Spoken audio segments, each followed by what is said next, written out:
Betsy, I will turn this around in a minute so you'll be able to see. I can't hear you. Cannot Can hear you you. hear me? You can't? I'm Uh, unmuted.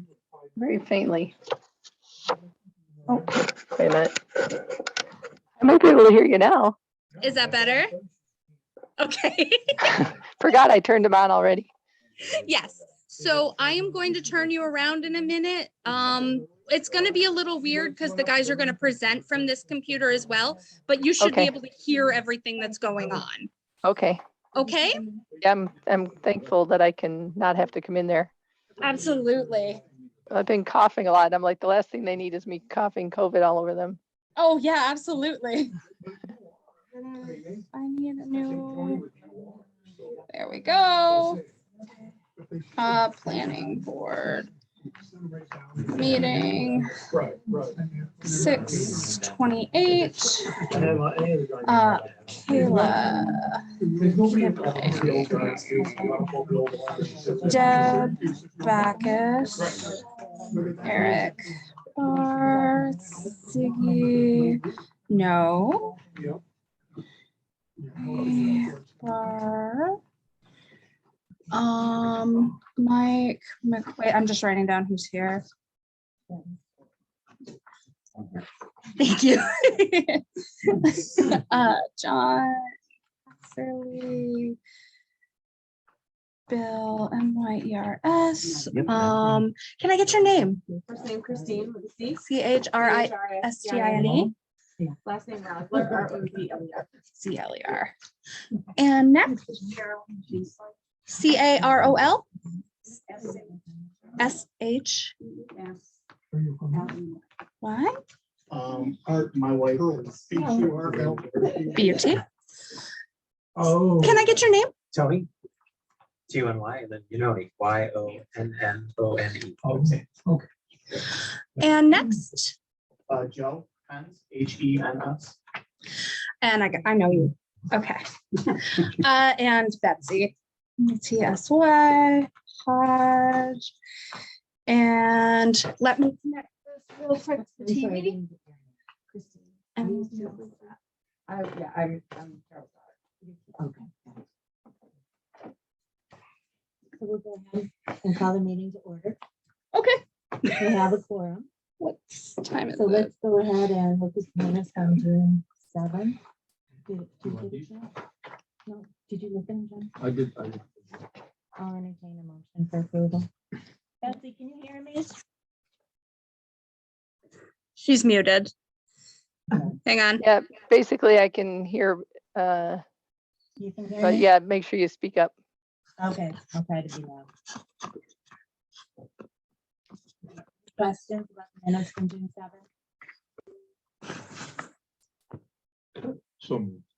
Motion and a second. All those in favor? Aye. Opposed? Aye. Okay. Hang on one second. My speaker changed on me when I plugged in the TV. Sorry about that. So Who made the motion? John. I'm sorry. I was trying. John. John, Bill, got it. All right. So we're here just to talk about 90 Judson Street. This is a pre-application review. But the Sheasley, am I saying it right? Sheasleys are requesting a special permit and a site plan review for the purpose of a 4.5 megawatts alternating current solar system on their property located on 90 Judson Street, correct? The land is in the town of Canton, but it's adjacent to the village boundary. All right, per the zoning law 70-24, the proposed project is a rural zone and you're requesting a major solar system and it is a permitted use of that area. And it does require a site plan review and a special permit process.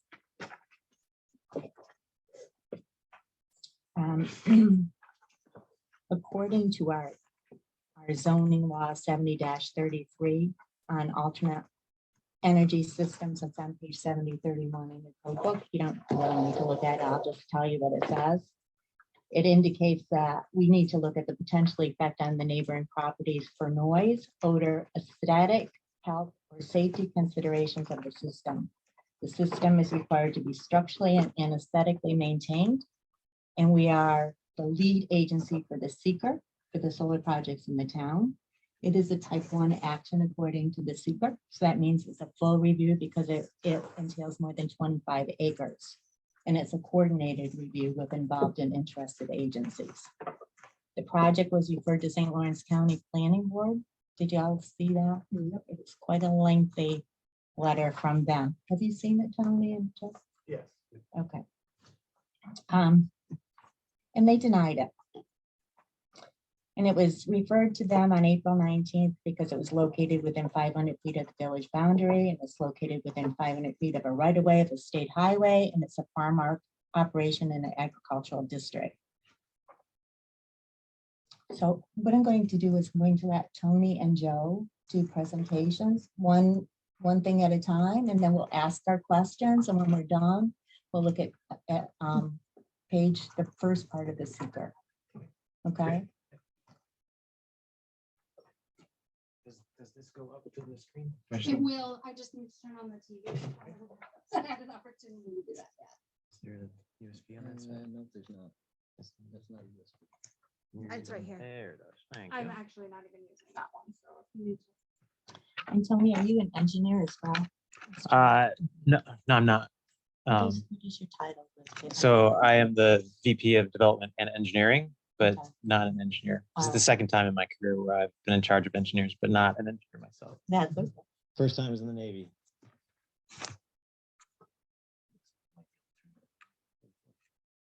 There it is. I was gonna say, it's always the last time you try it.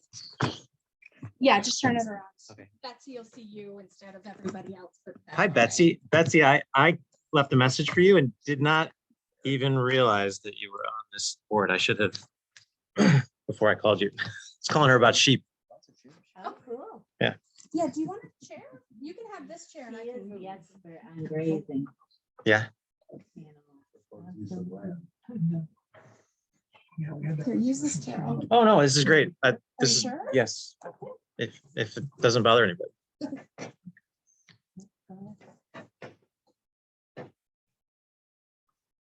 It doesn't want to just give me just the slide. Oh, it's good. All right. Oh, it's presentation view, so you get to see this. Can you see that? Very nice. Okay, so I think on the paperwork you have, we call this the Canton Solar Facility. We also call it the Sheasley Solar Farm. And of course, you know where it is, 90 Judson. So I want to tell you a little bit about Solar America. We're based in Atlanta. Not a very big company. There's not 50 of us, I think. But we love building good solar farms. That's why we're up here trying to develop this one. We also have an EPC business, so we build projects as well, and we may build this one, or we may not sure just yet. We've done about 200 and change megawatts of projects, and that's over 100 projects. We do DG size, so distributed generation is our bread and butter. And we're in about 12 states right now with active projects, but we have others that we're looking at as those markets develop. We may be in more than 12. How many of those are completed? Of the, The ones that's listed? so we have 200 plus megawatts that are currently in operation in 12 states, and we have a pipeline of many more megawatts than that in those 12 states plus. But this just represents the projects that are completed to date. Our mission is as what's written here. We want to help the U.S. drive toward energy independence through solar energy primarily. So this project, I want to just highlight a few things for you. This is about 30 acres is what we'll be leasing from the Sheasleys. This will allow us to operate a 4.4 megawatt. So once upon a time, this is a 5 megawatt system. Then it was reduced to 4.5 megawatts. And then National Grid said it needs to be 4.4. So now we are looking at a 4.4 megawatt system. If you believe the estimates that come from SEIA is the Solar Energy Industry Association. If you take 4.4 and multiply by, I think, 174, it gets us to this 720, about 720 average households would be supplied by that much energy. Our project is about 800 feet from the road. Originally, it was closer, but we've pushed it back a little bit. And it's 320 feet from the nearest residence, which is John and Georgia Vose's home on 310. We're buffered on every single side by trees, but there's about a 50-foot buffer on that side that's adjacent to the properties on 310.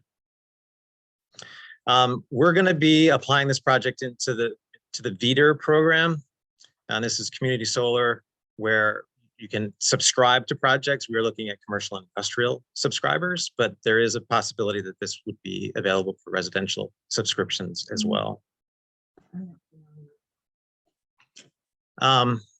This is it's a pretty complicated program, but the kind of basics are: you apply, you get authorization to participate in the program, and then you have to get subscribers that buy the energy. So those subscribers just need to be local to that particular distribution circuit. So add to that, I met some fellow yesterday that he said he was representing a company that represents solar companies. Huh? And he had a page of a laminated page of a bill for the electric bill. And he was going around asking people in Canton, the village, if they were getting a 10% discount from solar. So that's the typical thing for subscribers, both commercial and residential. These companies that participate in this program offer about a 10% discount on their current rates. The good ones, if I can say that, the good ones are offering a fixed 10%, not 10% on today's rate, because today's rate isn't always going to be today's rate, right? It could go up or it could go down. So if it goes up, you want that 10% to go up with it as well. Wanted to highlight 4 different benefits for Canton. So you're going to get revenue from the pilot agreement that we'll enter into with the county. There will also be pretty good economic activity during construction. You'll have local renewable energy. I think you have several projects in the works now in the area, so you're going to have an abundance of renewable energy here soon. And then if we sign on to that program, you said that offers a 10%. so the renewable energy is going to be consumed in Canton regardless. If you inject energy on the distribution system, it's going to be used by the load that's connected to the distribution system. The big utility scale projects are interconnecting on a transmission system, and that energy, if there is a substation that connects to those big circuits that's nearby, some of that energy may find its way into the local area, but not typically. The distribution scale projects do go to the local community. You won't see that on your bill, but you get the energy that is on the system, and Right. that's what you'll. It's like 10% off. You know, what I was saying. There's a Oh yeah, so financial component that people find attractive. yeah, this is just to make you feel good thing. This isn't a like give you 10% off thing. This is if someone is subscribed to the project, of course they'll get some benefit economically, but otherwise it's just I'm so happy that I have solar energy on my local distribution system sort of feeling. Which is nice. Yeah, yeah. So it's a direct use as opposed to a net credit system. So the VDER program you're talking about? Yeah, just in general. So what you're saying is what's produced here, because of the way it's transmitted and the level of transmission that's going to be used here. It will be used here, yes, Right. but the economic value will be transferred to whoever is a subscriber. So there's 2 different components. Yeah. Okay. And the last thing, of course, is we have it's like a $960,000 upgrade requirement for National Grid system, and so we will be paying for upgrades to the circuit that we're interconnecting onto, as well as the substation to which that circuit is connected. What substation is that? This is what's it called? Little River. Thank you, Little River. Yes, sir. Yep. Real quick, high level project specifics, and Joe can get into real detail here later on, but we're using a fixed tilt mounting system. You've probably seen some tracker systems come through. This one is just going to be facing south. Everything's going to be facing south. Right now, we've designed everything so that it's at 9.8 feet, but We don't know for sure until we do the structural design. So we think 12 feet is probably the max that we'll see, just based on how the topography changes, and in an effort to make sure that all those rows stay at a nice level height. You might have a different height above ground here than you do at like the eastern edge of an array of a row. Perimeter fence going to be chain link, 6 feet tall per NEC. No maintenance buildings or utilities are required on site. Water, no sewer lines are required. We plan to plant pollinator-friendly vegetation. I think you've probably seen that come through before and talked about. I think it was in your minutes from the last meeting as well. Yeah. We're also looking at 2 different types of conifers for the outside of the array. And then, of course, it's interconnecting on NatGrid's circuit along Route 30. And it's right at the point where, sorry, 310, thank you. If you drive down there a bunch, you probably see that it crosses the street at one point. This is right at where it crosses the street by the church. So this is real high level. Does it show my, no, it doesn't. So this is where we're interconnecting right there. That's where the circuit crosses the street, and that's the church. The project would be that area there. Sorry. And you can see it a little better on this one.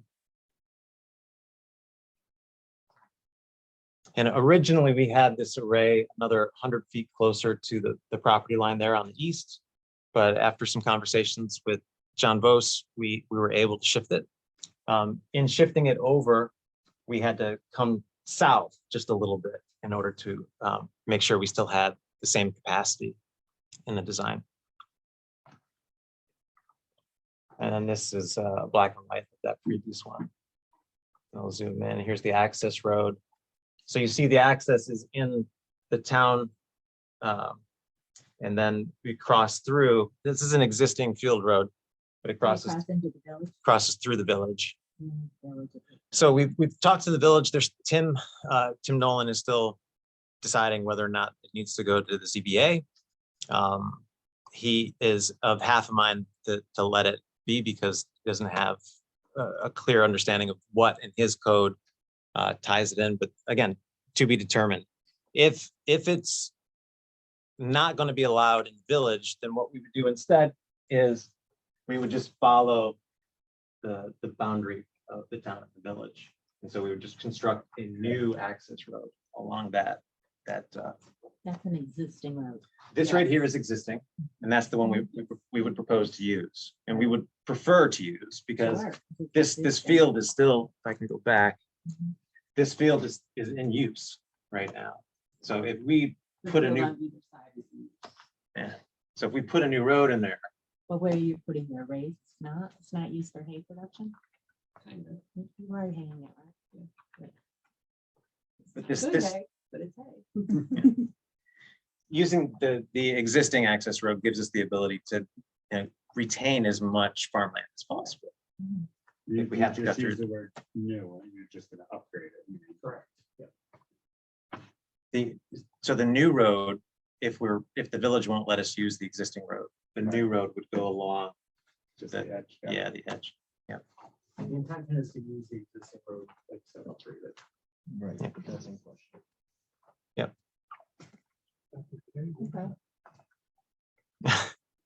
Well, you just think it needs to be improved a little bit, right? Needs some gravel or something. I would just move it.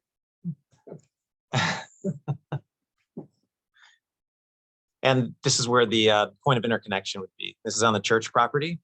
So we propose to do a bore underground and under the existing tree line, so we don't have to cut any trees down. And then we pop up at the first pole, real close to where it says shed there. So it comes up, that's our riser pole. And then we have different sets of equipment on the other 3 poles. You're gonna need a permit for that? Special permit? Wasn't that a problem with the county planning board had that? It was one of the things they noted, yeah. But you had If you look at our example, town zoning code, 70-29, commercial uses in any zone.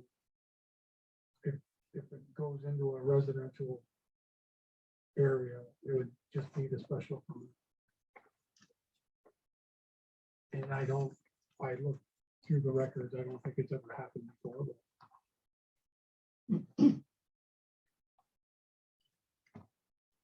And 3 of those poles are yours, That's right. 1 is National Grid. That's right. So And what's the need for the poles? Is it just distance? you have different equipment on each of the poles. So one is the riser pole, one's gonna have a breaker on it, other one's gonna have a meter on it. Okay. So this is an existing pole up there by the street. And Mac Grid's gonna come off of that. They're just gonna do a tap. It's gonna come to their pole, right? And that's gonna be the point of common coupling, is what we call it. Okay. So that's where ownership is changing. But so all the rest of it there would be the projects. And yeah, so 1 and then 3 for us.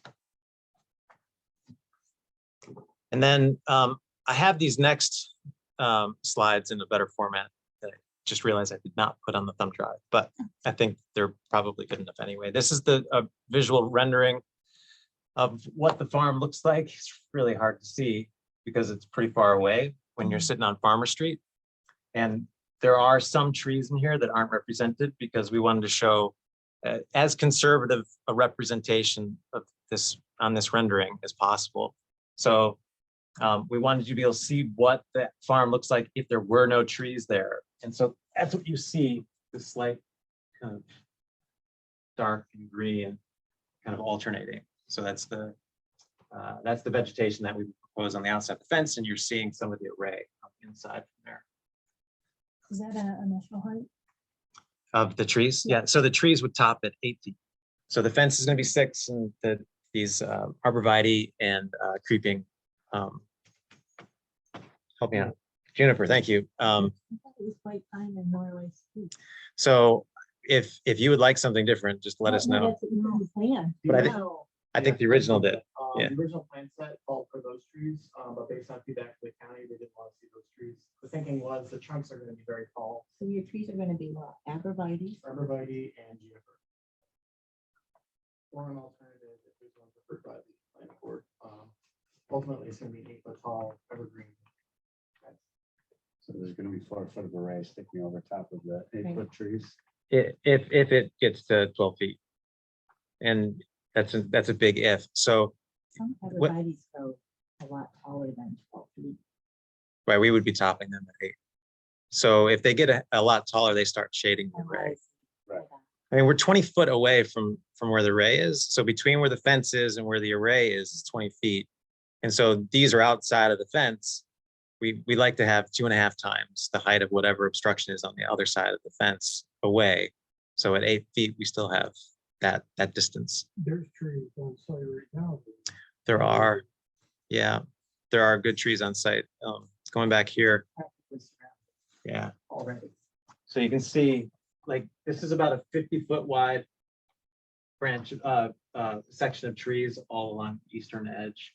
We got trees all in through here, which is very thick when it's got full leaves. Like, I don't know what it looks like in the wintertime. There's no leaves. Well, yeah, but I don't know how much penetration you'll get from there.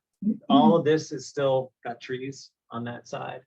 And the same is true up there. The entire thing is enclosed with trees except for the break for the access road. There is a small break behind the rancher's house on Judson Street. There's like almost where that red dot is. Right in there, there's a small break in the tree line there that you'd be able to see through as well. You said those are deciduous. We plan on They are. planting conifers. Mhm. Would those go between the deciduous and the fence? So it'd be the fence. So you got the array, then you got the fence, and then the fence is ringed with conifers. And then you've got. And then you've got the trees that deciduous are already outside of that. Yeah. Yeah. So the light green that you see in here is the conifers. And how tall would the trees be when you plant them? We proposed at 8 feet, 6 to 8 feet. You're going We're to- putting them in at 8 you're gonna feet. I put don't think them we're, in at 8 feet? no. I don't know that we can source 8 foot tall. The issue is finding the source. Yeah. No. Like look at the planting schedule. Typically, we can get them at 6 feet, but it depends on availability. I know we've had issues on this, but And those trees are deer resistant, yes, yeah, the arborvitae specifically is deer resistant. the junipers?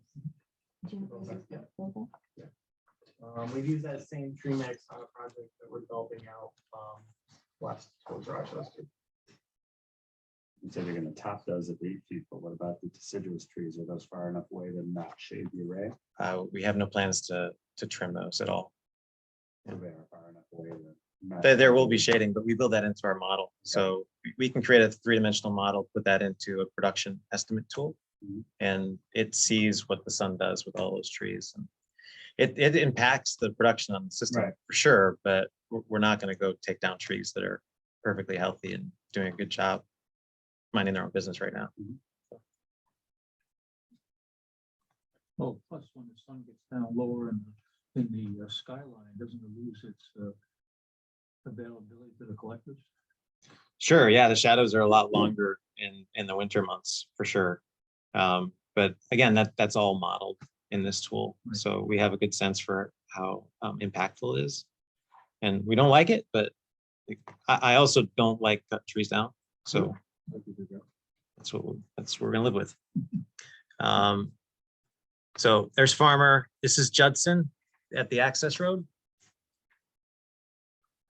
And It again, this doesn't look like that. No. it looks mostly like this. I mean, the fence line's there. You Yeah, can see okay. the fence posts. I mean, so I think with your computer graphic, it's a lot flatter than Yes. it actually is. And the grass is a lot greener and the road doesn't have any mud on it. There's mud, yeah, so we should have made this brown. But just to go back to this again. So the topography on this site this is higher ground here. And it kind of gradually loses elevation as you go to the north and to the west.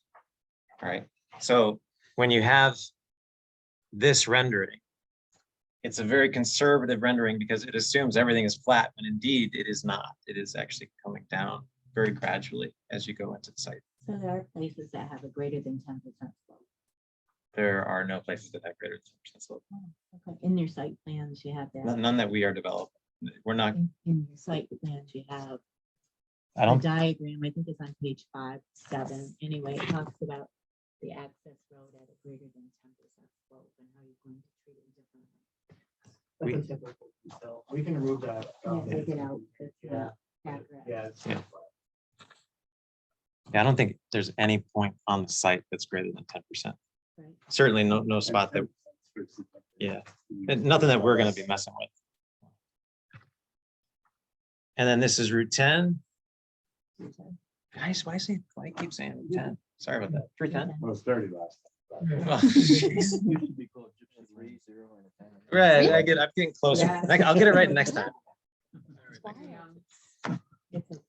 So this is south of the point of interconnection. So there's obviously there's another pole here, but I mean, this is even south of the Vos property.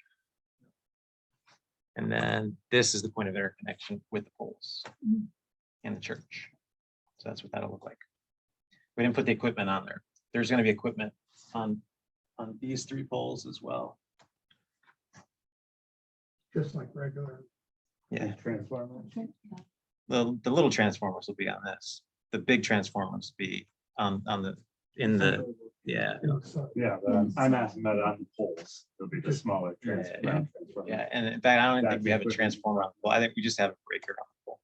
Breakers and meters. Yeah, and the transformers are in the middle, 2 of them, and they'll be rated at about 2200 kVA each. Do you want questions about your project layout now or later? You're welcome to. Okay. Ask I them didn't as know you if have. Joe was gonna Yeah. go over. I was planning on just pulling up the site plan. All right, let's do it that way then. That you're familiar with the construction schedule and ops and decommissioning, so I don't need to go through that. I can pull up the Yeah, drawings right now. I know where it is.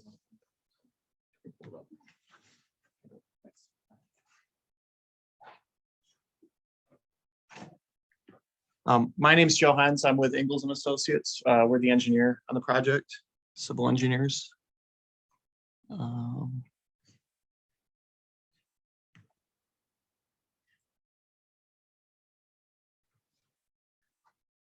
Great. I'm just gonna walk through the plan set. This is the most current revision. We sent hard copies Thursday, so they should have arrived. I don't know if there's been sufficient, I don't know if there's been sufficient time to review them, but that's why I'm here to walk through any of the changes. So Joe, if you don't mind, as you're going through it, I tried to bring all the suggestions or questions from B&L, our engineers, as well as the county into Sure. one document. Okay. I know you're aware of some of them, but maybe you've addressed some of them as well. So we did receive the comment letter last week from B&L. We've had a chance to draft responses. They're not finalized yet, so we haven't released them to the town. But we anticipate those coming out probably by the end of the week. But I do So, want them in minutes as well. You Sure. know, these are the issues and. I reviewed them all, so I should be able to address any of the questions as they come up during the review. So as Tony reviewed, this is the project at 90 Judson Street. 4.4 megawatts community solar project. So one question about setbacks. Yeah. So if you go back to, that first site plan. It's our policy is it's 100 feet to residential neighbors and 25 feet to the property line. In one of your documents, it said you had 100 feet, but is 100 feet from the fence to the residential neighbor, or is it from the array to the residential neighbor? It's 100 feet from the fence to the residential neighbor. Yes, okay. So you're talking about the south border, the southeast border there? All the neighbors, whatever array. Sure, let me zoom in. project was- what's Can you up guys see? Can you guys see? Oh, there. I'll turn off my mouse, I'm sorry. Uh, that's okay. Oh, And now I'm it's zoomed in. 300 feet from the residence. Yeah, Yeah. yeah. Gotcha. So there was a specific Right. parcel that was in question, and I think it was from BNL, and it's tax ID parcel 88.002.2.2-2.2. That's a host property. That's the Bose property, okay. Is there 100 feet from the fence to the Bose property? 180 now. It's 180. Yes, yes. So if you see this light dashed line here, this is the 100-foot setback line. So it kind of wraps this corner here and runs right along the fence line. All right. And it's also on the backside here, you can see the 100-foot property line. It's that light line here. Got it. And then similarly on the north side, it's where the fence line is. On the revised site plan, we also added some typical distances too. So if you look here, we have some leaders. You have the 100-foot leader here, 326.7 to Bose property based off of an aerial to the house. And 180 feet typical to this back eastern property line. Very So nice. in addition to the 100-foot setback required by the town code. While we're looking at this too, I can go over a couple other details now that we have the site plan pulled up. So you can see we have the evergreen screening around almost the entire array, and then we're utilizing this back existing vegetation for the rest of the screening. There's also, you can see the squiggle line here, you can see the limits of the existing tree line. Like Tony said, all that's going to be maintained as part of the project. We're not removing any of that. Right now it's called out. The top height is 8-foot creeping juniper and 8-foot green giant arborvitae. That's a deer resistant species, both of those. So we shouldn't have an issue there. If you look on this plan, one of the comments I believe from BNL was they wanted to see the lease area. So on the updated plan set, there's this blue line that calls out the solar lease area within the town limits. And how big is that? According to the lease agreements, 39 acres, but everything's. It's kind of in flux as the plans are there's final. So many different numbers and. all Right. of the So the lease Pages. agreement is a maximum of 39 acres. And since we can't use the entirety of the property, we would limit our. lease 39, right? 39. 39, yeah. Yeah. That's the maximum though. So. But in your, like, secret part one is 43.2 acres. This and- is 42.85. And up there it's 42.85. Do you see what I mean? They're all Right. different. So how big is this project? How many acres? The array And the lease area for the array is 30.6 acres. So that's the footprint of just the 30.6. array. What's the 42? The 42 is the area. Yeah, that was a comment. That's a whole field and it includes the portion of the access road that's in the village property. And that includes, that 30 acres includes the access road property? No, that's just for the lease Alright. area. Yeah, the 42.3 or whatever it is in the leaf, that is what they requested for the full parcel, for the full parcel in the town property and the portion of the access road that's in village property. I think that was the BNL comment. That's what- Access to the site. Yeah, I mean, if you look at it, it's this corner here. So you can see where the town and village municipal line is. So it's this back area plus the area of the access road. Well, I'm confused. So, Alright, so- 13 extra acres. So that is an additional 13 acres, that little bit of access road. No, it's I wish I had it hatched out. The blue line is the 30 acres. So the Okay. additional acreage is this piece down in the corner around the array, All the back in rem- this all the corner. remaining all the That- remaining that- lands. portion of the town parcel, plus the access road from the village. Yes, plus the lease That would area. be 13. Yeah. So you're, that chunk there at the bottom of the screen is, So then, does this lease agreement need to be increased? No. It doesn't. Because We're right not- we're not now, leasing the land in the town. We're leasing the land that we need for the project on. oh, 39 acres. So how many total did you say? 30.6, just the lease With area. the access road, how many acres with the access? I don't have the number for the easement. We don't, the lease would not, we wouldn't be leasing the land for the access road. That would be an easement. for the Okay, access road. Oh. Yeah. Thank you. but in order to do the seeker, you're doing the whole Yeah, thing, I'm doing the whole thing. not just the parcel that the array is sitting on. Correct. And the array is sitting on 30 acres, Yes. An array is on 30 No. acres. The array is actually on like 25 acres. 25 acres. Yeah, because it's including some of the space that's within the fence Okay. line and the trees and everything. So that, if you're looking at the plan, I think it's this plan. It's this blue line here is the lease area. Yep.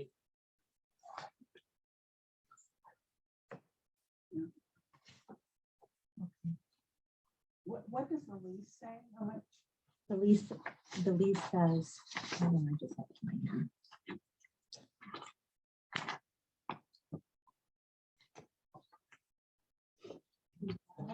In the, The they lease- had to pay for a minimum of 40. We don't have a No. minimum listed in that. How do you-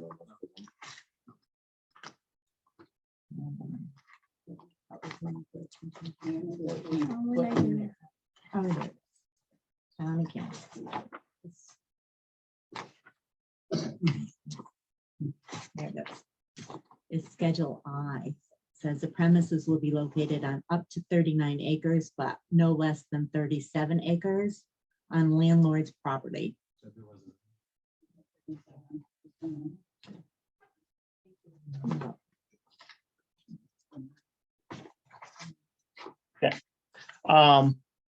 So just real quick, I'm going to touch on some of the existing conditions. I think so. This was discussed in the BNL letter as well. This project's been around a while.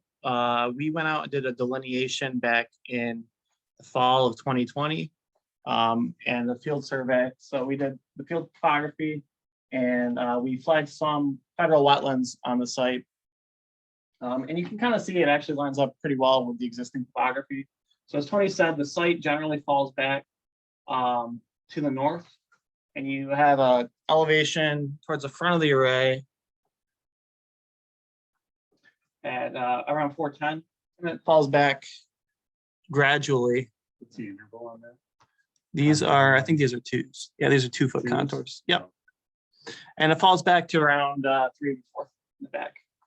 There's a couple finger wetlands that run through the site, wetland A, wetland D, and then the majority of the wetland complex actually was within the village boundary, pretty wet back in here, but you can kind of see generally the site flows to the north west.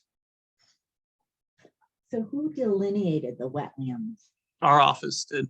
We have a wetland biologist on staff. Well, actually, we have a couple wetland biologists on staff, including our principal engineer.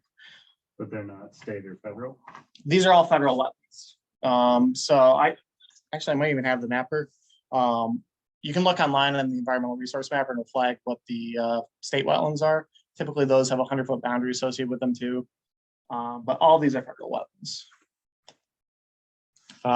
We will be filing, or we have filed, we're waiting on a response, with Army Corps of Engineers and DC, a joint application, which will just confirm that they're in agreement with our findings here.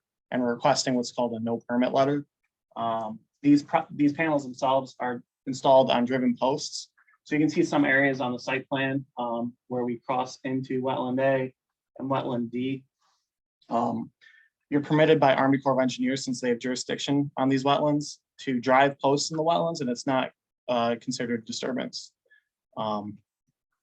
So like I So you're said, not gonna disturb any of the wetlands. we're not proposing any disturbance. You're just gonna drive your post straight through them. You're not gonna.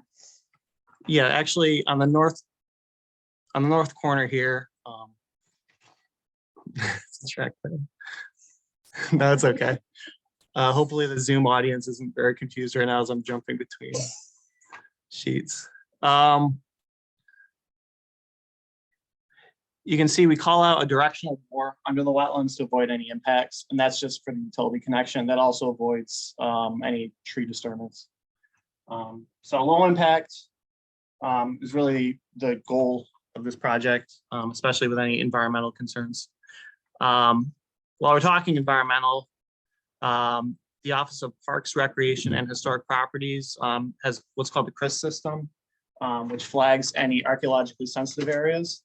For the Village of Canton, it's really down on the river crossing. That island there is the archaeologically sensitive area in town. So we're outside of archaeologically sensitive areas for this project. However, we're still pursuing a letter of no effect from OPRHP.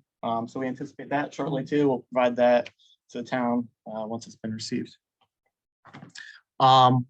Regarding noise impacts,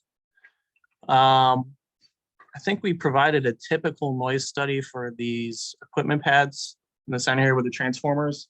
Did I not see that? Might have been, No, there wasn't a noise study that was submitted.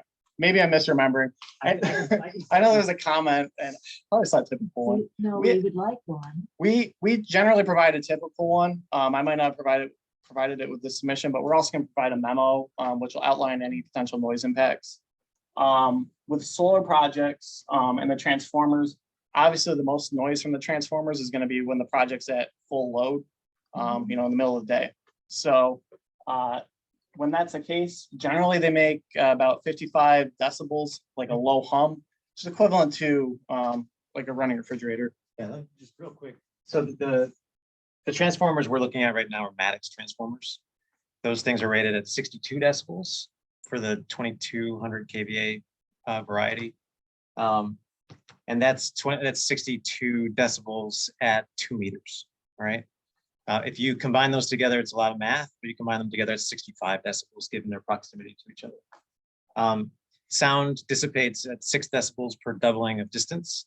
So if you once you get to 4 meters, you're at 59 decibels. Once you get to 8 meters, you're at 53 decibels. Once you get to 800 feet, which is about 244 meters, you're at around 30 decibels. Can you formalize that study? Yeah. Yeah, actually, I was going to say the same exact spiel too. So what we'll do in the memo is we'll take any sensitive receptors, obviously host property would be one of them. And we'll do that inverse square law and figure out what the approximate noise is at full load. So what's the footage from the Farmer Street from the array? Well, this is about Farmer Street. Farmer Street. Yeah, sorry, we called that out too. Farmer Street's almost 1,000 feet away, 968. So those people pretty much won't be able to hear it. No, it'll be imperceptible. Yeah, it's going to be imperceptible from any background noises. Generally, what the memo finds. So today, when we had some people out to look at the property, Tony has a decimeter.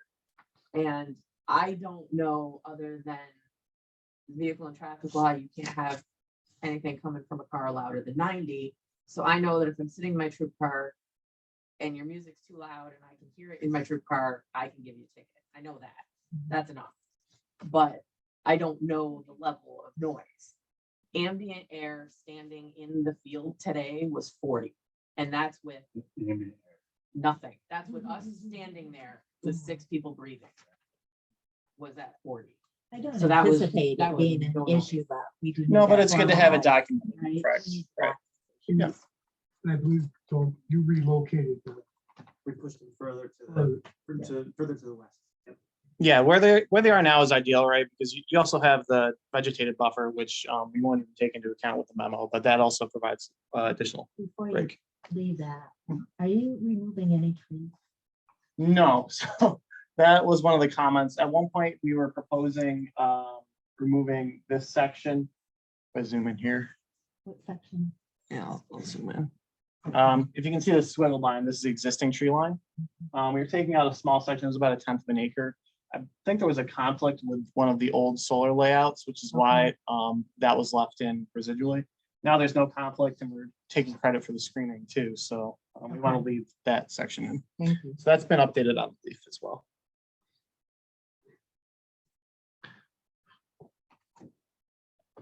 I guess while I'm on the site plan, are there any other questions specific to the site plan? There are a lot of issues, with between the county and Right, B&L and. We got a lot of looking at it comments. all. Yeah, me just run by them. sure. And I think you already, Tony said this, but the proposed project, it encroaches on that new life church boundary, right? Yes, there's gonna be an easement across that property for the utility access, point of interconnection. And Pastor Larry and I went to the bank today and got that executed, so that we have that easement agreement. So it's an easement agreement. Yeah. And that's gonna be signed and you submit that, right? You need us to submit it as part of this? The We'll need a easement copy of agreement, it, a copy of it, yeah. Sure. please. And then sheet 2, is that, we're not in sheet 2, 7. No, this is sheet All 3. right, let's go.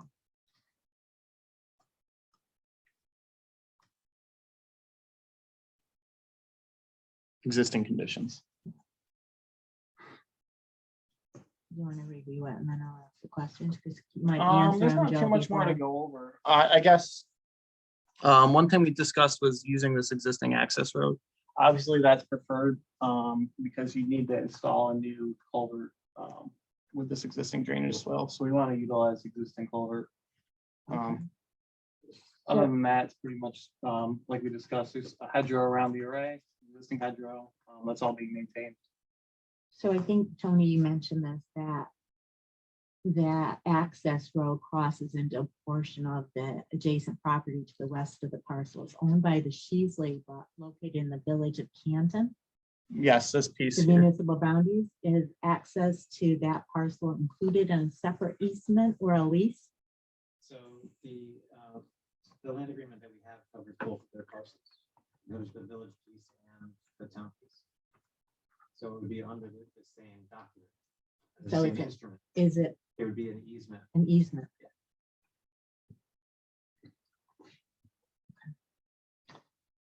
So other comments on this particular plan site on sheet 2-7, show and label the zoning district's boundaries on the existing conditions site plans, and then show and label all the easements required for the proposed project. Portion of the project is located in the residential zone, which we've So already we addressed. generally don't show proposed easements on an existing conditions plan. There's no existing easements. So we didn't label easements, but we did label the zoning. You can see residential, single family. But there will be existing easements. There'll be proposed easements, right? And those are on the site plan. So we won't finalize the location of the easements until we finalize the design of the system. But the approximate proposed boundaries are on the site plan. If we look on the sheet, they're shown in the legend with that orange line. So if you look on the plan, Can you just? I'm just gonna include them zoom in, at- yeah. Oh, all right. So we Yeah, already that orange have it? line there. Yeah, so it's on the, Mhm. it wasn't on the site plan originally. That was our comment, is we added it to the site plan to Mm. respond to that comment. Okay. I think the other comment for the existing conditions plan is they also wanted to know when the delineation was completed and who completed the The delineation. wetlands, yeah. Yeah, so So we you added had that already now. addressed that.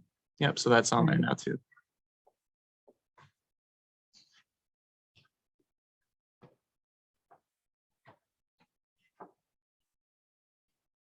I'm gonna go to sheet 3. Sure.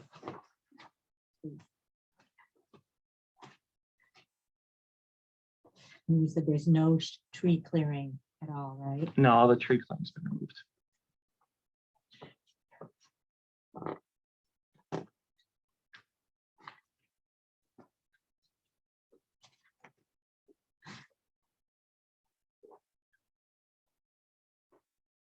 Can we just tell you the questions or you want to talk about? sheet 3 and 7? I think I've talked about almost everything. The only other feature we haven't really discussed, and there were some comments in the letter that we're still addressing, were regarding stormwater treatment. When we get to the detail sheet, I can explain the access road, but this project's going to use a porous access road, which has been an approved detail by DEC. So you're not going to get any increase in runoff from the access road. It promotes absorption of the water into the soil. So we don't need to provide any kind of swale or any big pond for the access road, which is nice because that would be the majority of the impervious area. We will have 2 equipment pads that are going to need stormwater treatment. And that's just going to be provided by a very simple filter strip. So what happens is the water, based on topography, is going to flow in this direction. So any increased runoff, which is going to be very minor from the pads, is going to be captured in a pea gravel diaphragm, which is this dark line here, and then come across this hatched area filter strip, and that's going to promote sheet flow from the pads, and slow down the runoff and provide your water quality treatment as well. Was that it for the SWIP? I mean, there were other SWIP comments, but I haven't Because responded to this. I've got other questions, but I'd like to just talk about this. Sure. The sheet on the site plan. Yeah, let's talk about this sheet. We wondered if you would add a schematic of the equipment pad and the level spreader. So that's on sheet, Is that sheet 3? that's on the detail sheet. So we provide a very basic equipment pad detail, and this is all typical, subject to change once the electrical design is finalized. I didn't see that equipment pad. Is it there? Yeah, that was there. What's the diagram number? On this sheet, it's 11 to 5. I don't think I updated the numbering. I think things just kind of got jumbled around because we added this pole detail from Soul America. But this shows the required width and the length of the filter strip. I believe there was one comment on the depth. It needed to be revised from 1 foot to 2 feet, so it's been revised there. But this was about the equipment pad. This question was about the equipment pad on your. Was he talking about something other than the concrete the pad? concrete- Yeah, the concrete pad. Question 11. Number 11. Question You got my 2. Is that from- 8.2.EI. Where's that from? Is it B and L? Hold on. Number 11.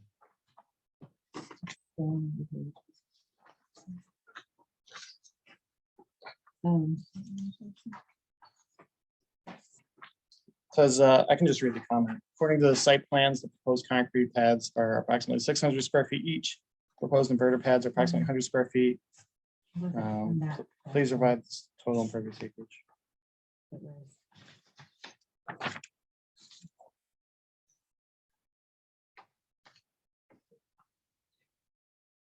No, it wasn't on DNL, it was on, it had to be on the county.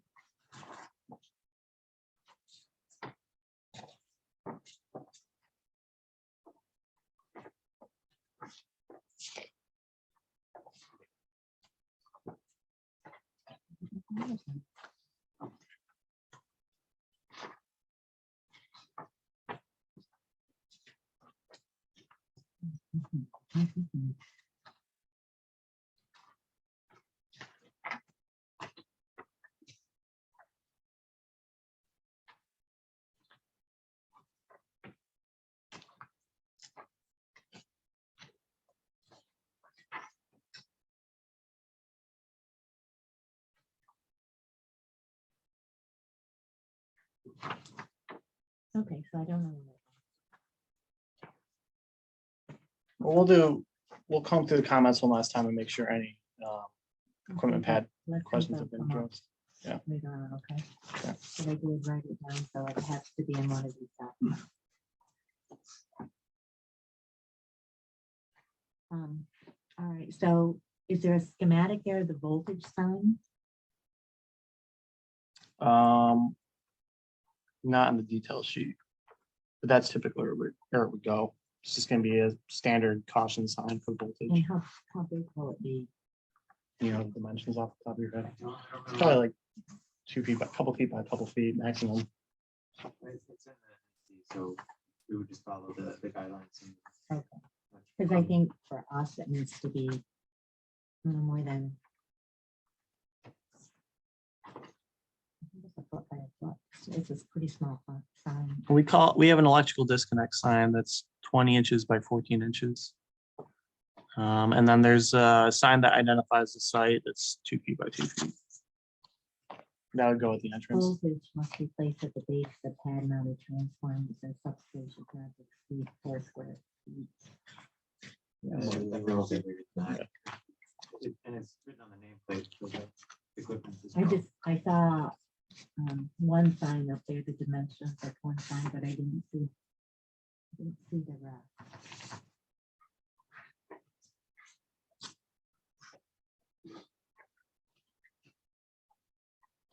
So that just needs to be there. Okay. The other sign. Sure. And they need to be at all the substations, right? We don't have a substation. Where all the connected. places. Let me just see. Mhm.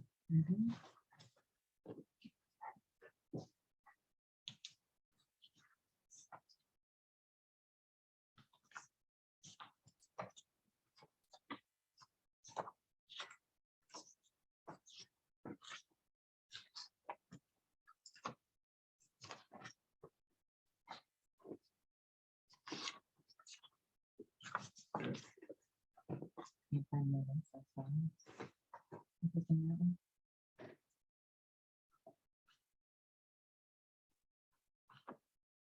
Okay, go on. So the next sheet after the site plan is the erosion sediment control plan. This sheet here. So we did a couple things to respond both to the county comments and to B&L comments. One of the first things you'll see here is we changed how the limits of disturbance is calculated. What we had originally included the entire array portion of the fenced-in portion as disturbance, which is overly conservative. So we revised it to alternate every other row, thinking that during construction, you're going to have truck traffic and construction equipment that's going to run up and down the roads, installing panels, installing any trenching. So we wanted to just show that area. We know this is all prime farmland, so the idea is to avoid disturbance to any of the prime farmland as much as possible. Couple comments from B&L were regarding a laydown area and the soil stockpile. So both of those have been added at the front, assuming they're going to be taking equipment deliveries from Judson Street on the existing access road that we're improving. So we have a laydown area here, about 1/2 acre, and a soil stockpile. Other than that, it's pretty the general SWIP plan and the erosion sediment control plan. So you have some silt fence marked out with that SF line pipe that just runs around the array, and we're looking to prevent any runoff from flowing downhill and carrying any sediment offsite, especially into those wetland areas. So the idea is to protect those areas as much as possible and any locations offsite One other comment that we had from BNL2 was regarding any special considerations we're taking for the wetlands. So anywhere we're crossing wetlands with disturbed areas, we want to use timber matting over those areas and avoid truck traffic directly on top of it, because any rutting in those areas by trucks would be considered disturbance. And I think we also added some notes to that effect. We made a couple other subtle changes just to the construction sequence. And we also made reference to the 5-acre requirement from New York State DEC. You're not permitted to go over 5 acres of total disturbance at one time under the stormwater permit without obtaining a 5-acre waiver. This project now with the recalculated disturbance is only 9.5 acres of disturbance. So the project will be phased to avoid going over 5 acres. So you're not requesting. No, we're not I requesting. typed that wrong. But we did add a note there that if for some reason the contractor does need to exceed that limit, it's not permitted without prior authorization from DC and the town. Would you repeat what you said with the solar arrays, how you're gonna do every other, what are you gonna put between the odd or the even? Well, the What- thinking what is is that? when you're installing the array, and this final layout is going to change slightly, once the electrical design gets finalized. But with the way it's laid out, there's 26 feet minimum between the panels. So you're going to be driving back and forth up and down the rows. You can install 2 rows at the same time and minimize disturbance rather than just driving up and down the whole fenced area. Oh, I see, so you're gonna do Right. every other one. Yep. You're gonna install it like that. Yeah. It's been more efficient. Mhm. Okay, you got it. How will, that be handled with the fence? Well, the fence will be installed first to secure the site. So generally, rutting or any kind of disturbance isn't as much of a concern with that because it can be installed with smaller equipment. So there's no swales in there, right? No, there's no swales. There's no swales. There's grass filter strip. Yep. No drainage ditches, No ditches. no dewatering pits.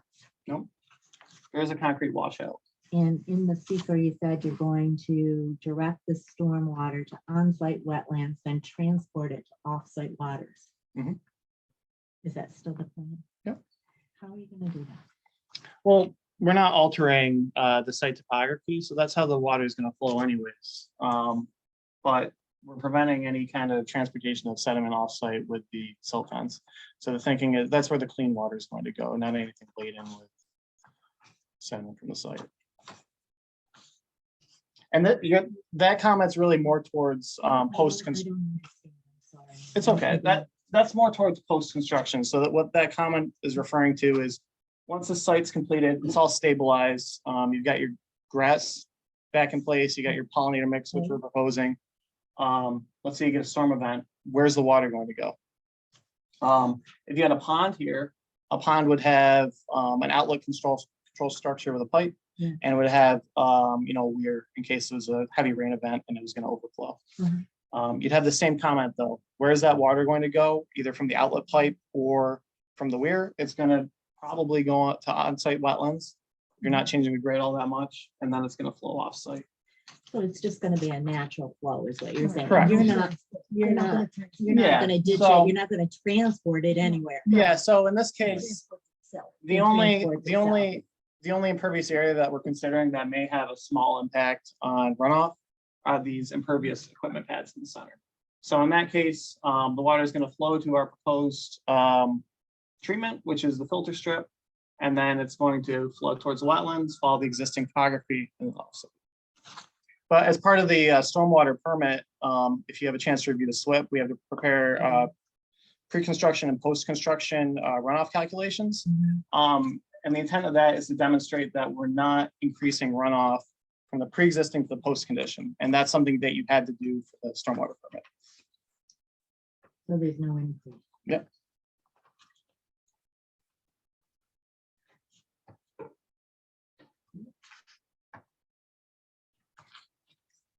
So what percent is impervious?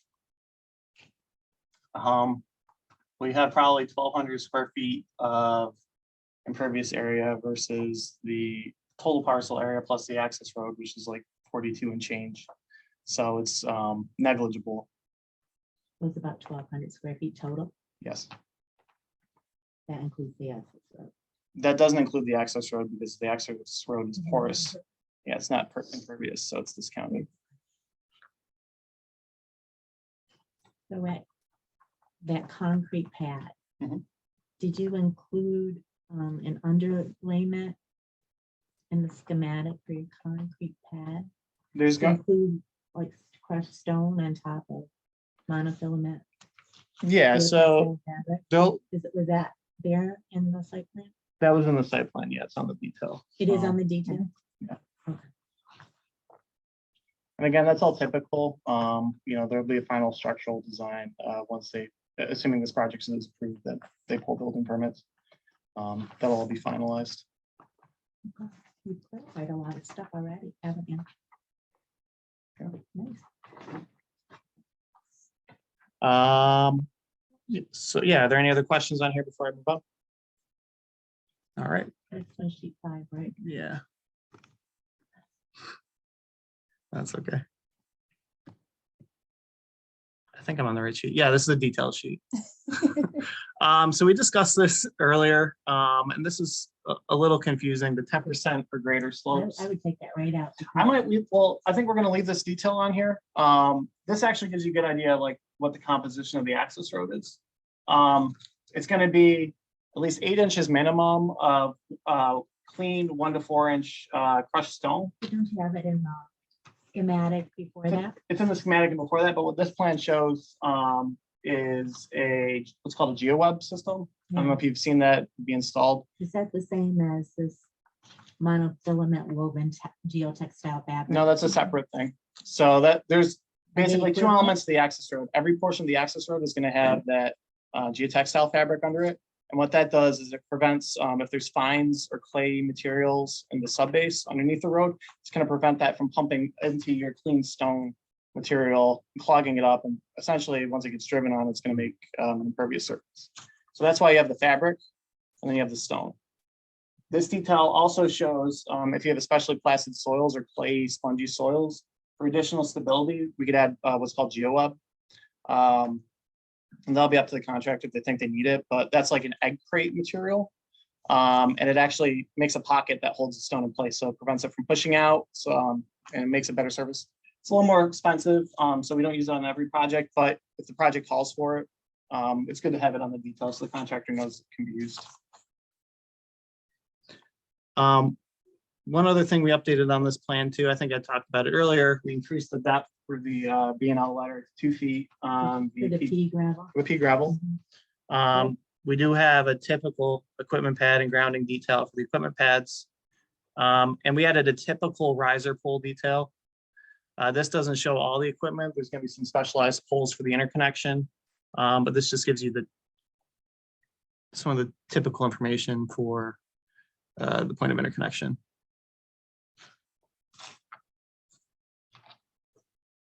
I actually drew this detail, so I traced over it. Yeah, not to toot my own horn. So, I don't think we changed anything on the fence detail. Right now, we're proposing a 6-foot high chain link fence. Yeah. So deer can jump 7.5 feet, Mhm. but fawns cannot jump 7.5 feet. Yeah. So the mama deer is going to be able to jump over the fence and the baby deer is going to be left behind. So if you made the fence a little bit higher, then mama wouldn't be able to jump over the fence. I believe 6 feet is the code requirement for the town as well. It is- Yeah, I know. So I don't know if we I'm can- just putting it yeah. out there that mama deer might get over and no baby deer. We don't call it out on this detail, but what we could add is maybe a hole every so often for wildlife to get in and out. And then it would be small enough for the fawns or other small mammals to get in and out of the site and keep kids out. Really, it's a site security is the main point of the fence. So we don't want to trap animals in there, You or don't, have to send anyone out to, rescue right. deer. So that's the thinking there. We've also proposed in the past, if the chain link fence isn't something you prefer, agricultural fence is also a possibility, and that's a wider gauge for the wire, so you wouldn't need to do the holes every so often for small animals. Probably need to still think of some kind of solution for deer. I think the deer will still get stuck by that. But if you see that, you know, in farm fields all around Canton, it's just on the wooden posts and it's the wired material. How much space is between the ground and the bottom of the fence? Right now, we're calling out 2 inches maximum clearance, but we could increase that distance. We've gone up to like a foot, I think. Yeah, I was thinking 6 inches would let, 6 inches would Sure. let the little critters go underneath, right? As long as you don't want to do any grazing.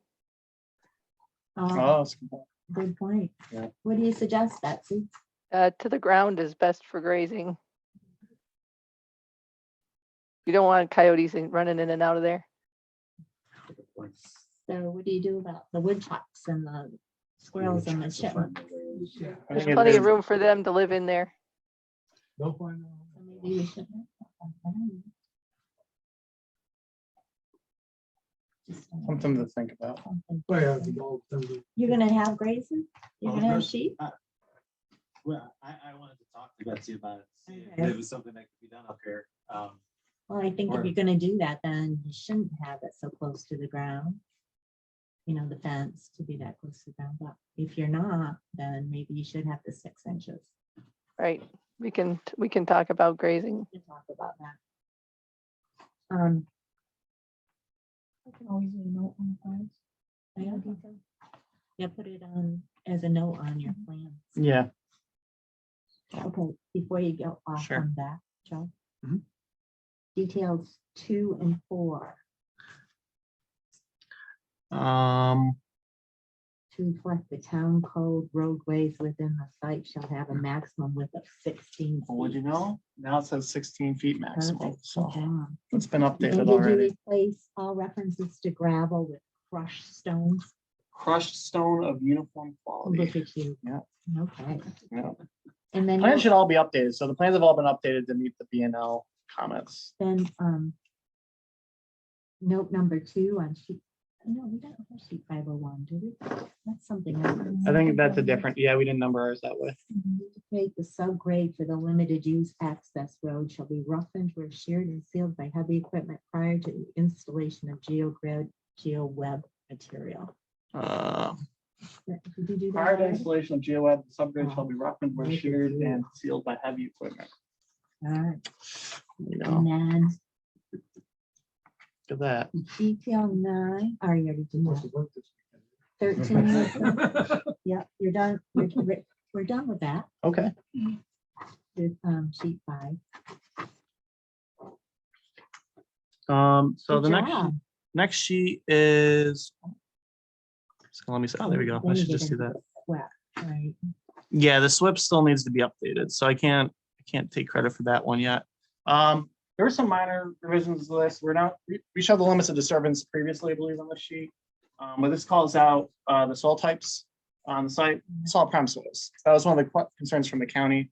I believe in the county letter, they gave a provision that should the board choose to override their recommendation and approve the project, less than 50% of the soil should be disturbed.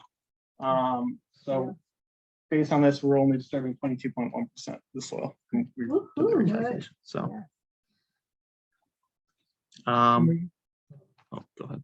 Ms. Backett, because if you're on the soil, and we have the sheet, please interject on Absolutely, do you have The- something to say? the land, being at called fine. If you would like to. I guess our question was, how do they classify as prime soil? Maybe it was 100 years ago when they were using horses, but I think that was a question on, hold on, That's- from being, If you actually look at the US Department of What kind of Agriculture. grasses grow? it's a lot of mown grass now. We tried Grass will alfalfa. tell you. Tried alfalfa, didn't work. Tried Yeah. corn, didn't work. I mean, The last time I had to use a 8-wheel drive articulated tractor to get around and chop the corn, so yeah, it's no more very corn, wet. no more corn. No more corn. And it's clay and the pH balance isn't right for growing alfalfa. We tried it, had great 1 year, and then it never came back. And basically the brome grass is all that's gonna grow there. And we've gotten to the point where we can't dry the hay there. We actually, really? no, we can't, and they were out there today. There's standing water in the field. Like, and not in the wetland designated areas either. Right. And if you, like, right now, to get hay off of it, we cut it and we rake it, and we have to hire somebody to come in and round bale it, because we don't have a round baler, we don't have a wrapper. So so, yeah, and he ruts up the land when he does round bale it, and then we have to move the bales, and then we put it in a wrap tube, and it's $27 a bale, and So you're doing to do it. You're driving. baleage, that's baleage, you can't dry hay on that section, can't do dry hay on that section. So I think that, stated that according to Cornell University, that geospatial info depository, the project area is not within a New York State ag and market district. It's not according It's not a to, certified designated area. we checked on the North Country Development Authority. They have a tool that lets you select a parcel and brings up whether or not it's in an ag district. So let's say it's in a state ag district. So It does say it. yeah. We're confident that it's in an agricultural district. There's other requirements that'll be needed for that. We'll have to prepare an agricultural NOI, file that with ag and markets as well. We kind of got into this with the county, but that includes other provisions intended to protect the prime soils, certain construction techniques to avoid mixing the topsoil with the subsoil. They'll have to have someone trained as an environmental monitor on site during construction to make sure the soils are being maintained. So I think based off of how we responded, and we were limiting the disturbance to meet the county comment and those provisions, I think the soil is going to be well taken care of, whether or not it's actually prime soils. That prime soil designation is from the USDA soil mapper that we use, but those are based off of old test pit data that they did when they came and did an initial Well, survey. And also, it qualifies it as Prime it drainage, drains, right, yeah, drained yeah. properly. Yeah. Well, in order to drain that properly, like, somebody's gotta kick us $100,000. And I don't see Right. anybody Tile handing it that out. out in Yeah, order to tile it. tile it. Yep. In order to drain it properly, and then maybe we can grow something besides. No, we have Any program. figures. It's named after a fish, people. That should tell you. Muskellunge. Last year, the price to tile land was about $1,500 per acre. To fertilize it was $140 per acre. To plant grass seeds, $100 an acre. And to custom work all of that land is $200 an acre. So that's $1,940 an acre. Yeah, it's a lot. For 40 years. Yeah, We just don't have that kind of money. sure, No, near. sure.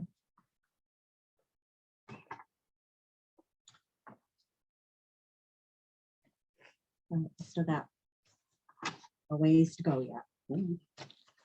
Okay, are we set with this sheet? Are there any other questions? This is just to show the prime soils and disturbance. Well, So there's not too much I don't going have on. any questions on that. Okay, I don't know if anybody else does. You gotta just. pop No, in. and then this is the vegetation maintenance plan. So what we've done, I believe the county had comments on the placement of the proposed screening. We're wrapping the entire array and screening any adjoining residential or, visual receptors. It's a lot, that's quite a big expense. It's nice. Right. Yep. Yeah. It's nice. Um, Not the entire array. So there's Not the just entire array. north So we're side. leaving, we're leaving the north side, but there's an existing pretty good section of trees there. So I don't think there's an issue there. And then on this plan, you can see there's a green hatch that indicates just a general grass mix. And this purple hatch that indicates a pollinator mix in between the array. And that's just an added benefit to, the agricultural community. Mhm. Hopefully we'll Get some bees in there, some butterflies. We have a, Are you gonna put up bees? You're gonna add bees? We're not beekeepers, but if there are beekeepers who want to come in and benefit from it, that's up to chiefs, whether or not they're allowed. It'd be nice to use some agricultural purpose of the land, whether it be sheep grazing or bees pollinating or what have you. I don't think anything's been finalized, but I think we're open to both of those options. Mhm. We talked about this too. I think that would be great. Yeah, so the new total, I mean, there's 284 trees around the array now. I think it's almost doubled from what was there initially. And this is a Great Lakes pollinator mix that we've used on other projects. I'm not going to pretend I'm a biologist and know what all those different species are, but we could probably put the common species name and not just the Latin name. That's a nice mix. Yeah.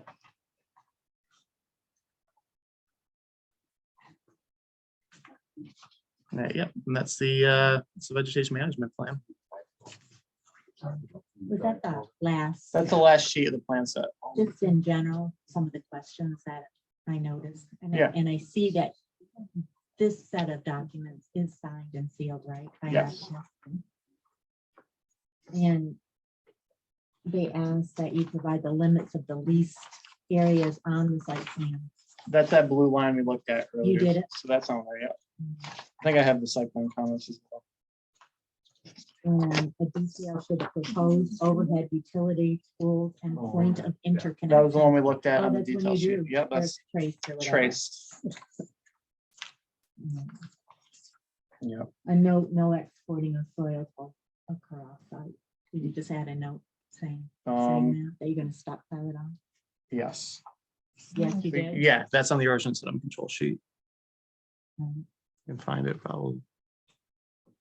And was there a schematic of the utility and transmission lines? We don't, we don't have that We yet. don't have that. Accurate hasn't shared it with us. And what would you like to see? And we can trace it out where it exists, but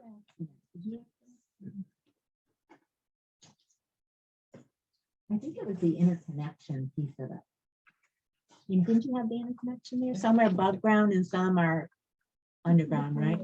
Yeah, so you're looking for like the poles laid out, like Yeah, in and how it connects, the you have like interconnection a piece. Gantt diagram or anything that would show that too.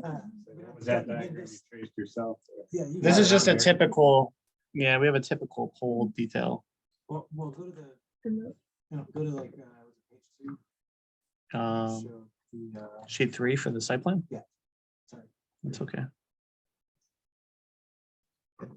and just zoom in on everybody search. Yeah. Is that what you're? Underground to that. Yeah. And then. Yeah, so above this ground is- pole. That's kind of blocked out. Yeah. This is underground wire and we have overhead. And do you have a schematic where it shows the overhead above the ground connection? Piece of it, or So any, you want to see the electrical design for that? Yeah. Yeah, And- National Grid and- hasn't designed it. so it's National Grid that designs the connection between. Correct. the The point of common coupling is their responsibility. um, And we can give you a basic rundown on what equipment we're gonna put on each of those poles, if that's what you're looking for. You said I the think common that- couplings at Yeah. it's the- utility pole one, Yes. and the next Yeah, three and are then- yours. Yeah, there's an Exactly. existing pole here that we're connecting to. Yeah, so there's an existing pole, and then there's gonna be another pole, that's where the point of common coupling's gonna be, and then 3 more poles, those are ours. Okay. So it could be looking for what That equipment's gonna be in each of interconnection. those. Second. The interconnection piece, if you have any. Yeah, I hear you saying it's National Grid that Yeah. connects it. And It's we can not give really you- you. We can give you a typical, That'd be great. yeah. we can do that. And did you say there's no panels in the wetland? There are panels in the wetlands, but they're on driven posts, and we're getting a no permit letter from Army Corps of Engineers. Okay. So it'll be covered from the permit side. environmental. Oh, I've got a note that says when driven poles are proposed, if they are, right, within the wetland limits, document the contractor's means and methods to avoid disturbance within the delineated wetlands during construction. We kind of talked about that Did you do earlier when that? we looked at the erosion sediment control sheet. That's with the timber matting, and I added some additional notes to that plan as well. So is that in the plans right now? Yep. Yes. Thank you. Okay. I think that was all. Can you think of anything else? Anybody else? That Oh, that's timber okay. matting similar to the stuff that Michael's has been using. Yeah, you'll see, they use them a lot for utility projects, like on the side of the road. Oh, yeah. Oh, Yeah. I thought you. I think usually you got them. Lots of it. Okay, All done. right. All right. Let's just let Yeah, well, I can flip to where the SWIP comments are and we can discuss review those. commission thing. Yeah, I mean, Well, I know that it was with the transmission lines and interconnection easement. Clarify where the shut off will be located within the interconnection poles. And I've got, you'll need a use variance if it's located in the residential district along State Highway 310. Or ask the town to rezone the property to rural or relocate the proposed interconnection to a zone where it is permitted. Yes, that's what we talked about earlier. So the. Oh, like this our- is Tim Nolan. Is that what you're saying? No. So the point interconnect is up on town line and on the church property. And Mike mentioned earlier, we gotta get a special permit if we are a special use permit for adjacent to residential use. Right. And so this whole process should cover us. Thank you for that. No, thank you. We get a copy of the lease agreement between the church and the developer, I think would be covered. You want me to use your copy? Should I give you what I have right now? No, that's fine. No, that's fine.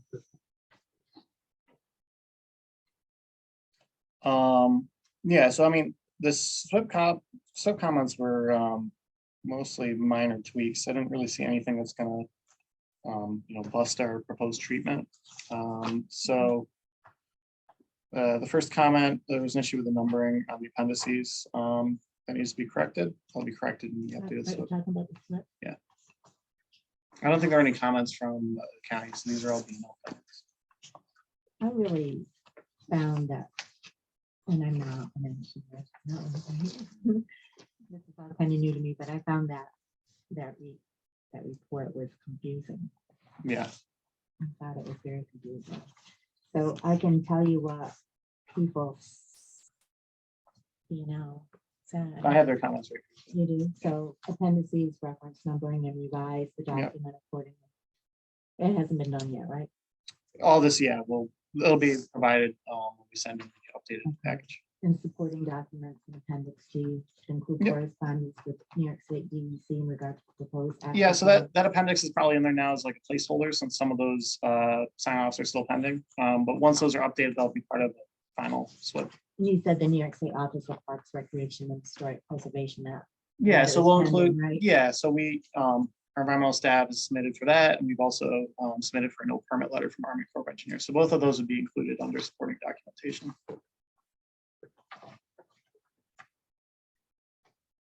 And then HydroCAD modeling appears to be a portion of the access drive is not accounted for within the drainage analysis. Yeah, I haven't verified that yet. But what we have, I think I talked about it earlier, is you do pre-development HydroCAD analysis, which shows a runoff to an analysis point, and you can do post-analysis for the proposed condition. So you just need to make sure there's no inconsistencies between those, if there's a feature that's remaining between the two designs. Okay.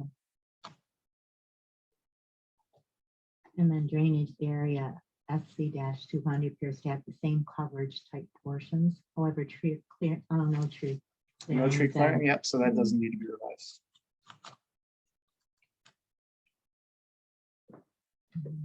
Then notice of intent, the site plans indicate the entire length of the existing impervious access drive will be disturbed. Yeah. Is that? Yeah, so if you looked at a notice of intent before, that's what you filed to get coverage actually under the stormwater permit. So it lists out a bunch of features of the project. Sometimes what happens is the site plan will get revised and the notice of intent will have been completed. This is previously. just the main bit. Yeah, so this is all just things that need to get tweaked All right. now that the plans have been revised. And the same with web soil survey information. Yeah, that just needs to get included as area. All on the right, NOI. So again, that's just changing a line on a form. that's all I have. Okay. And then, So the next section I have that we haven't discussed is O&M, what is that? operation and maintenance plan. Thank you.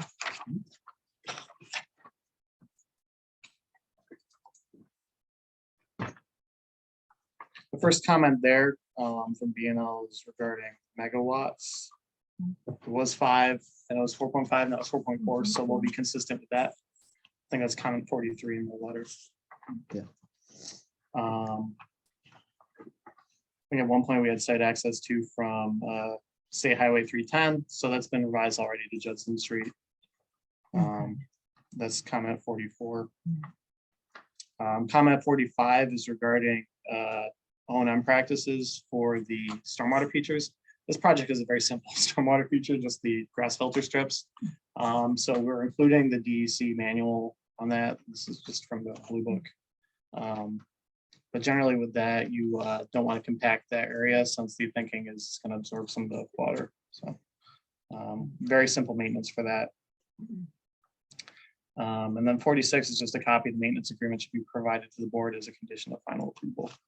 So you'll have to sign off on that should you choose to approve the project. I have 2 more. Okay. Confirm the correct access layout description of the access road. The project description indicates a 16-foot wide gravel road provides access to State Highway 310.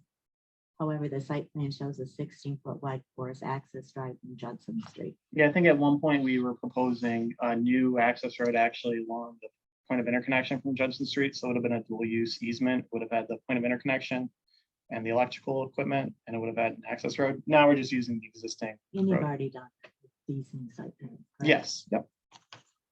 And then identify common issues for each stormwater practice. For example, excessive vegetation, types of erosion, sediment accumulation. Yeah, so we're gonna include the DEC manual That'll for be in that there. section. It's just like a one-page sheet. Explains all the requirements. Thank you. Next, I have decommissioning. The decommissioning plan. The first comment again is about the size of the decommission, or the size of the project. It's 4.4 megawatt facility. So we'll make sure that's corrected. Comment 48, please include photographs or archival color images of proposed site plan as required by the code. So we'll include site plan with the aerial. We actually, it was part of this presentation, so that's already been prepared. Someone, another solar company recommended doing a drone pictures over it, so you could see what the whole project, what the earth looks like before you put the array on top of that. Okay. I thought that was a good idea. Is that something you can do? I'm not exactly sure what they're doing. Did they hire a drone company to do their topography analysis? That I don't know who's going to do the drone photographs, but it shows the entire area, what it looks like, because we have to make sure the soil and the land's returned to pre-construction, whereas just a Well, as view a matter of fact, road is we not actually have drones, so we can talk about that, yeah. Okay. Yeah, so we can do that, that's fine, it's not a problem. Okay. It's actually really easy, they fly themselves now, you kind of just put a route in. Yeah. Our when we build projects, and I'm not sure if we are gonna ultimately build this project, but we build most of our stuff in Southeast. We have all of our construction managers have drones as well. And Yeah, they that's fly the site before they start construction. They fly it Yeah, every I single think- day. when see, they're doing that's great. construction. Then It you is know great. exactly what the topography looks like. Well, it keeps you up to date on construction too, and where the project's at. Absolutely. No, it's great. Technology. So we'll include that. Second comment 49 is really taking into account the cost estimate. It is quite a village.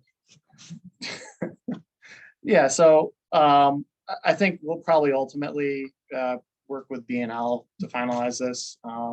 We used our typical design. I mean, that's in line with what we've used on other projects, but sometimes the number is higher or lower. I don't think we included prevailing wage rates. And we can add in an estimate too for removal and these other items. So that's something that'll need to get finalized probably with the TD.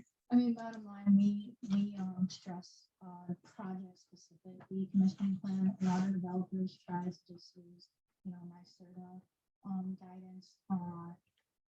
And we need hard evidence of these costs to protect the town in case, God forbid, you go in, build a project, and for some reason if it's abandoned within a year, then the town needs to be protected to get rid of the site. So we'll do more site-specific decommissioning plan and and cost estimate, and it'll meet the requirements in the letter. That's something we're working on updating. I think the lease goes up to 49 years, so shouldn't the decommissioning cost go up to 49 years? So, and the project life is not 49 years. We have that in there just because like our lease form is 50 years less a day. So it's, I Okay. mean, if we were gonna maintain and operate the project for 50 years, I would agree with you, but like what we're designing, it does not have a life. of 50 25 years? Is it 25 I years? think it's Or 30 years? 30. Yeah. It's a The minimum plan 30. states 30, but the decommissioning estimate's 25, so it should be minimum of 30. That's one of the comments. 5-year Yeah. stipulation. And Okay. if this project gets repowered, it's say year 15 or something like that, we would speak with the chiefs about extending. Mhm. And if they don't have any interest in extending, then, the Right. repowering idea goes away and we just maintain what we got for the term. Mhm. But if we do repower, we would expect to come back and update the decommissioning plan because the project would change. So also there was a comment in there to add a statement that you'll notify the town within 30 days of a change in ownership. No, Contact yeah, if that's not on the decommissioning report, Ari will provide that. That'll be a condition of the permit. Yeah. 50 is talking about the escalator, so we'll make those revisions. Okay. And again, I think we'll have to have that final, the decommissioning bond will ultimately just need to be finalized before any potential. Was it in there too to give an expected timeline to decommission the project? I think that our policy, our law says it's within 365 days. We should have tailored the decommissioning plan to your code. It is. Well, yeah, I didn't see yeah, it. yeah, I'll double check and make sure that any of the conditions in your code are met in the decommissioning. I don't recall seeing it in his handbook. I think so. I think our. I didn't print the whole decommissioning, estimate, so.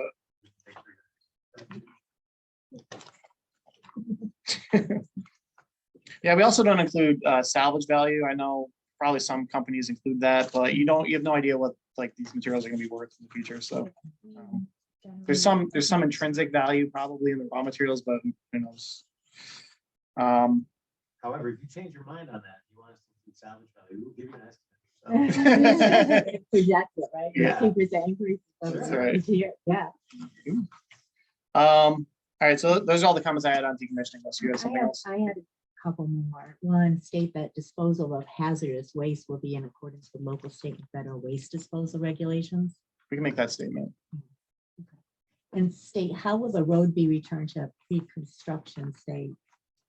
There's some items in decommissioning, and we can talk about it. It might be something we would talk with the fire department too, because if you haven't improved the road there, that's much nicer. Yeah, do you really want to return that?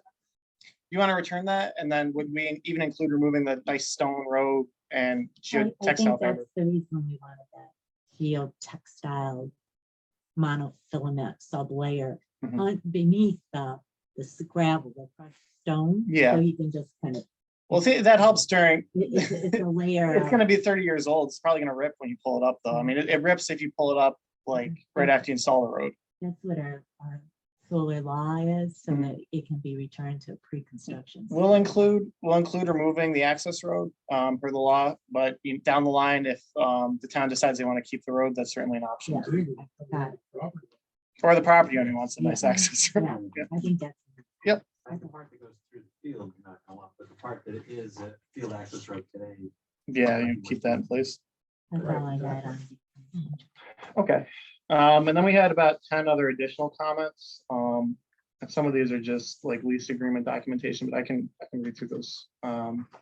So comment 51 is documentation of the 70-foot point of interconnection easement. I'll provide that church. It's unclear if the applicant's, this is 52, it's unclear if the applicant's lease agreement with the property owner includes an easement for the access drive portion of the southeastern adjacent property. We'll have an access easement over that portion, both in the village and the town. And we'll provide a copy of that documentation to the town. Comment 53 is provide a wetland delineation report. And we have one dated December 9th, 2020, which was also biological resource assessments. We'll provide that with our next submission. You said you're going to get that confirmed too with, was it New York State DEC? We're going to be sending in, with Army Corps of Engineers and DEC, they're both consulted for a no permit letter. So we'll have sign off from both agencies. Okay. Payment in lieu of taxes agreement applicable. It's applicable. We're working with the county. All right, so that's in process. I guess we didn't provide you a special use permit application, so special permit application will be provided for submission.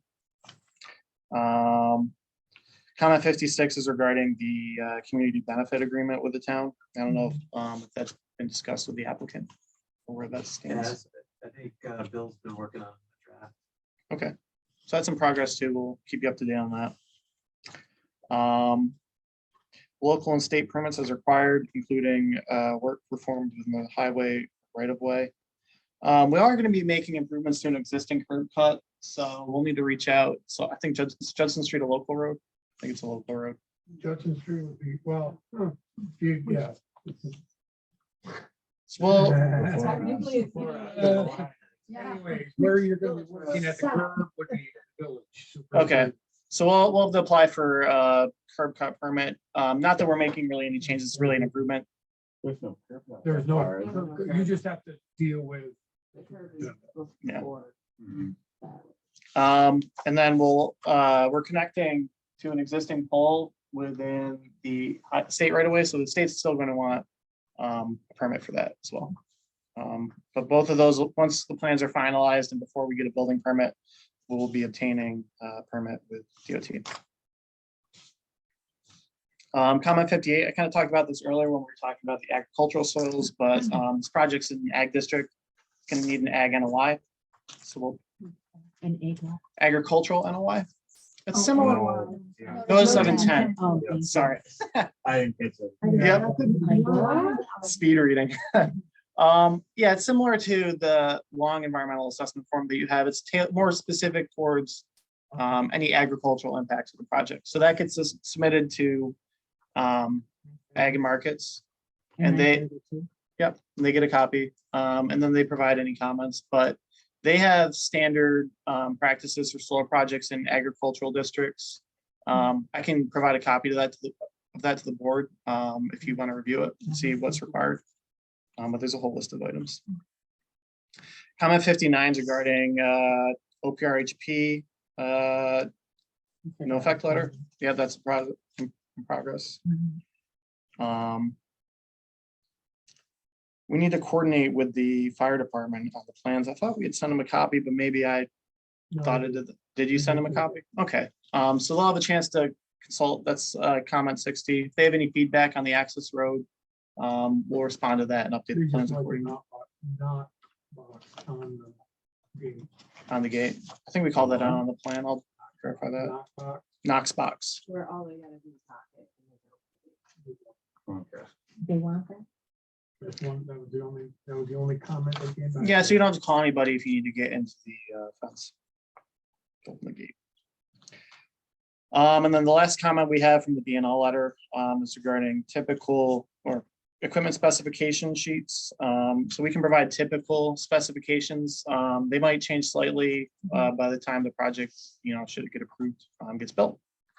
But we'll provide, it's been used on So similar basically, projects. when you submit the permit paperwork, whatever. Whatever the final equipment is, will be listed on the plans. But for this review process, we can provide something typical Yeah, we're generally just looking for what type of system fixed, which I think you mentioned earlier. Yep, fixed tilt. A lot of times with the transformers, we just look at the background information such as how much noise they project. Yeah, so we'll get you information on that. That's my list. I have a few more, but Okay. it's probably more from the town work from myself, I don't know. Sure. The access road, I think you already did this, it's not part of the array, or it is part of the array, it goes right down through the middle of it, right? No. The access road? Well, it's within the fenced in portion. So there's a portion that's going to be within the leased area. And then the improved section that's within the town boundary and well, there's a small corner within the town boundary on the Sheasley property. And then So there's it a is portion part of the array, isn't it? Because it goes down through the middle of the array. I guess technically. The portion that's within the fence is what we would consider part of the Part of the array, array, but the right? rest of it be an easement, and it's not part of the system, it's just an access.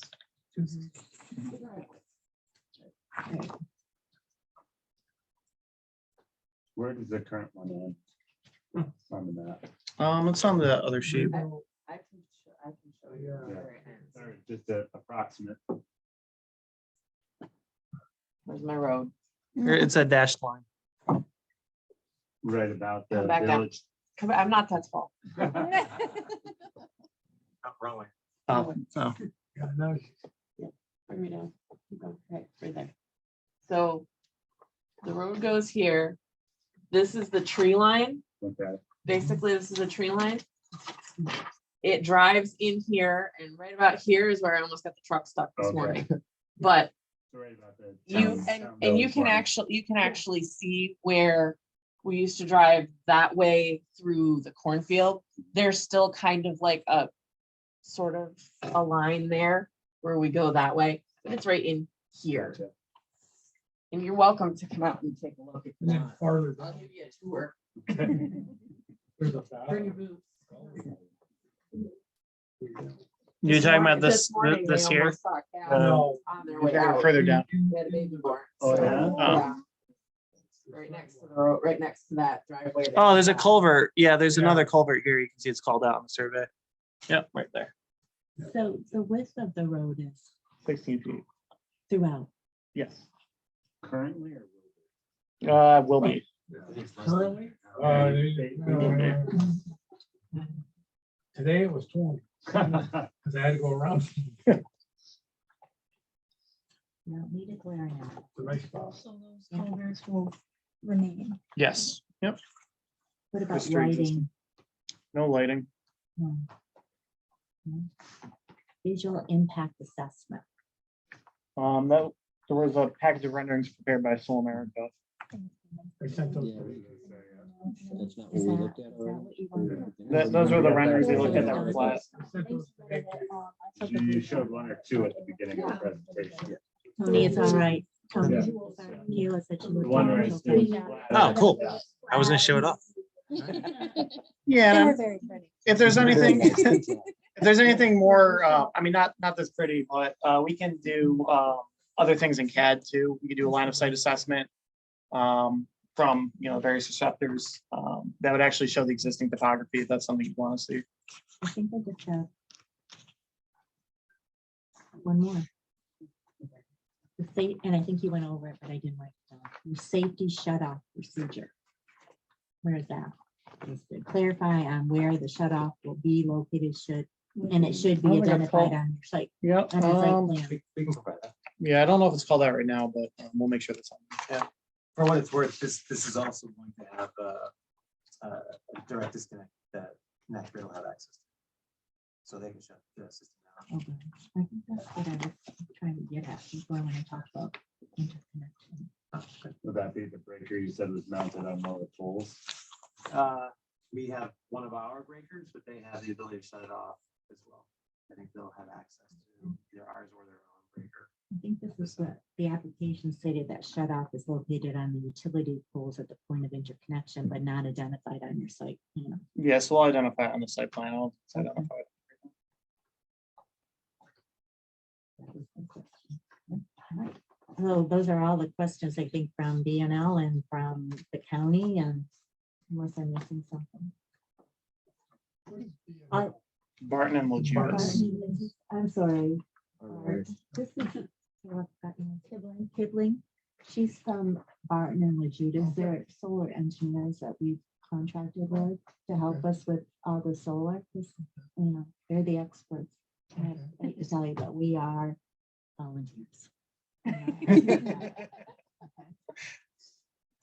You'll be experts by the time you're done. Oh my So- God. Yeah. I'm spending a ton of time on these things and learning as I go. Are we ready for secret? part Yeah, one? sure. Would the, So the access road, like that one section is in the village. no, but He's gonna give you. this is back, City's gonna get- Mrs. Shealy. I'm sorry. Oh, I'm So sorry. I was just going to tell you a little bit about our farm. I don't know if anybody's interested or not, but my husband had this little notes. He was going to do a presentation and then he ended up in the hospital, and so he's still there. Oh, it'll be all right. I hope so. He fell, fainted, and hit his head. Mm. Trailer hitch. And wouldn't go to the wouldn't go to the doctor Stubborn, huh? until Sunday morning. Mm. Sunday morning, and I finally said, "You gotta go," Mm. and what he did. Anyway, he found that he has blood clots in his lungs, and that's, I thought, the problem, but today he said it's his heart. There's something fishy with his heart. Mhm. So I kind of grabbed his notes and started looking at them. If you want me to tell you just a little bit about our farm. If you'd like to. I think we have. You gotta get my glasses.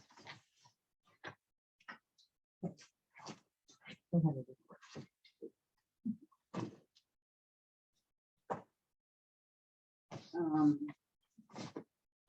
Well, you already know it's a solar project on our land located off Judson Street in the town of Canton, about 40 acres. And that stuff's all gone over.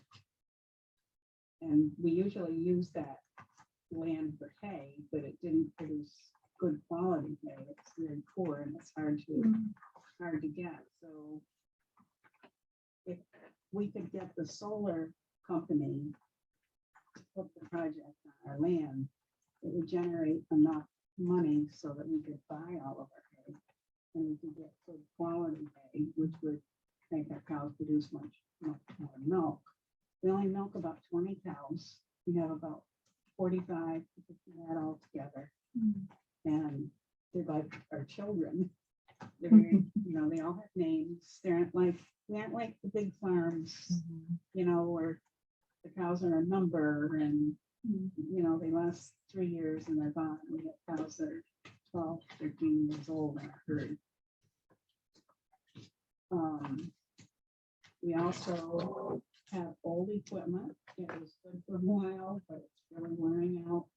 And in fact, the day after Tracy went in the hospital, Christine said, "I'm gonna take them in." I broke the spreader. I'm gonna take Oh, them no. over and unload it. She comes back and says, "I broke it." So I had to find somebody to come and fix it, but that's a couple of things we really need to fix. And we need to generate a little bit more income in order to do that. But our hearts with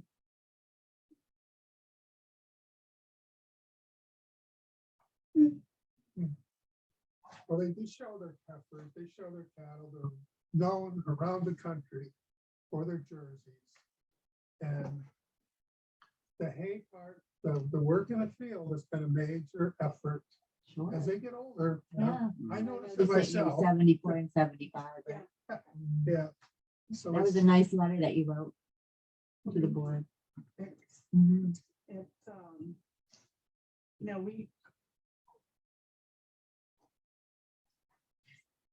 our grandsons.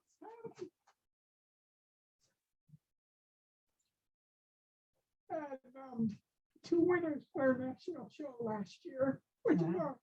big That's awesome. congratulations. And and Chase was named premier breeder for the whole national Jersey show. The junior show. Junior show, yeah. We've never had Premier Breeder at State Fair. It was Premier Breeder for the National Junior Show. Wow. That's awesome. And if the farm cannot generate some extra income, I'm not gonna be able to keep the cows. I love them, but New York State isn't paying me enough to not go to work anymore Yeah. to be able to sustain the whole farm. The farm has to come up with something on its own. We do not, I mean, we sell show calves every spring. We don't sell enough to be able to maintain the raises and taxes, the new costs of everything. I mean, we are so small. And Agrimark, actually, where we ship our milk, one of their directors said at the meeting this spring that their goal is to run the little guys out. And They verbalized that. they verbalized that, and it was specifically in reference to a farm that was way out of their way and it was not cost effective to go pick up their milk. We are 2 miles away from Rayburn's. Mhm. We are the closest farm that they pick up. I don't think that them picking us up is going to be a problem until maybe we're not making enough milk that it's worth it for them to stop by, which means that we need to redo something. It's right next to But we don't want to milk more. cows. But I don't want to milk more cows because already it's, the barn is labor intensive. But like, I'm not anymore. I'm retired. That's why the state's paying me not to go to work. It's kind of nice. But we it's, the we don't farm is a want- full-time job. We don't want the farm to continue taking all of my husband's retirement. I don't have retirement, worked for Well, the 30 cows years. were gonna be your retirement. Yeah, And it didn't happen that way. So, we really need this project. Well, I appreciate you. It's like the telling us about lottery. the farm, right? They said when a person wins $1 million lottery, so what are you gonna do? It's just farm until it's gone. I haven't heard that one yet. I'll be using that one in I class. like that. I Yeah. like Reggie, though. Because that's what we do. Uh-huh. That's what we do. But I also think that if we were to talk to any of you outside of this room, like in the grocery store or whatever, that you would agree that, like, as concerned citizens and as responsible human beings, that we should be reducing our carbon footprint, that, solar energy is a viable source of renewable energy, right? No matter what company you go with or who builds what. I mean, you can look around town and there are lots of people that have chosen to put the solar panels on their homes in order to, help reduce costs and all of that. And I think that we can all agree that we want to reduce our use and dependence on fossil fuels, right? Oh, but wait a minute. Oh, no, you can't put it there. Don't put that solar project there, not in my backyard. Not near my playground. Not behind my neighbor's house. Like, we all think it's a great idea, but don't put it there. Like, it's got to go somewhere. It's got to go somewhere. It's a hard thing for us to do, because we understand both sides. of it. And I do think that if you were to come and actually look at the property and realize that I'm not even so sure that if you stood up on Farmer Street Hill, how much of it you would see. It's a lot different than being right next to Plattsburgh Middle School, which is where there is one. So I really, you're welcome to come out and take a look, because the trees are all around. I mean, like, you missed the baby today because the baby would have been the highlight. And I think Larry was the only one that saw me putting it in the wheelbarrow to bring it back across the road. So, yeah. But I will certainly take the comments into consideration. Thank you for that. The other thing we could do, if we had to, if this doesn't go through, is, put the land on the market. You don't know what's gonna go in there. No. Or we could rent it to some of these big farms around, and they're gonna spread that liquid manure on it, or thing now is the chicken manure, and I guess that smells even worse. Ooh. And that's not only gonna be smelled by the people right adjacent to the property, that's gonna be all over the village. But the other thing I was thinking, if my son is into farming, it may be something he might be interested in getting, and the first thing he would do is take his excavator in and everything would be gone. All the trees. Oh, yeah, you take the trees out. Yeah, and you To would make take it the trees good out. farmland, and then it would be tile drain. Yeah. But it'd only be like 70 acres by the time you're done, And he's got the Hardly worth chicken manure. but that's not gonna happen. And he'd take away the pasture from my back house. Well, you wouldn't go across the road. Well, we still will need to do a public hearing, and that'll be later, right? This is just a pre-application review to make sure that we have all the data that we need and all the reports we need to go forward. And a big part of that is the environmental assessment form, and we're going to do that next, okay? Well, part one has already been submitted. And let's go over it. So the first part is the Canton Solar Farm, it's on 90 Judson Street. A brief description of the proposed action is there, but it does need to be changed, right? Joe, is that you? Yeah, it needs to be revised to 4.4 Right, megawatts. 4.4, and you need to clarify. Oh, yeah, the acreage discrepancy too. The acreage has been updated. Everything else should be updated. I Oh, believe it's the in comment, 30.6 yeah, the there. comment was asking for the lease area, so we Yeah, added yeah. the 30.6. All right. Yeah, I actually did, the EAF should be updated for the B and L letter. I think I've got the most. Yep. This was yesterday's. Yeah, so the date, I'm the revision hoping date I have, that The right one. This is one of the because I've first things looked at more yeah. than one. the revision date is June 21. Where is that? It's on the last Last sheet next to page. my signature. So the 30.6 is the actual area, That's a leased acreage. right? But the lease is actually going to be for 39, So, Minimum. 37 minutes. They're gonna pay us for 37. So we add Tracy's phone number to this too. And your Sure. email, you have an email, Tracy? You have an email? What email do you want them to use? Yeah, just put it on the The paper. CH Sheasley. Yes, at yahoo.com. Okay. On part B, government approvals. You're thinking it doesn't need to go to any ZBA, right? You're gonna get easement. Correct. So is that an agency that approves the easement? Or is it, how does that work? The owners? The owners, Okay. So we don't need any Village of Canton approvals, right? If they're all easements? So just check no for C then. It doesn't need to go to ZBA, right? no, it doesn't. All right. And then, we've got all the permits on here, the site plan and special use permit for the town of Canton. Yeah, there were comments for DEC. We also added the stormwater permit, which is GP 020-001, a water quality certification, Yeah, got that. and NYSERDA funding. NYSERDA funding and New York State Department of Transportation. permit Yep, 30. and all that's on project approval. So those are pre-building permit. Okay. And then federal agencies, I don't know what It's a USACE. nationwide permit with Army Corps of Engineers. Okay. And you applied for that already? Yep. And county agency, it went to St. Lawrence County. And we know we can override the county recommendation to a majority plus one vote. C, planning and zoning, C1, will administrative or legislative adoption or amendment of a plan, local law, ordinance, rule, or regulation be the only approval which must be granted to enable the proposed action to proceed? The answer is no.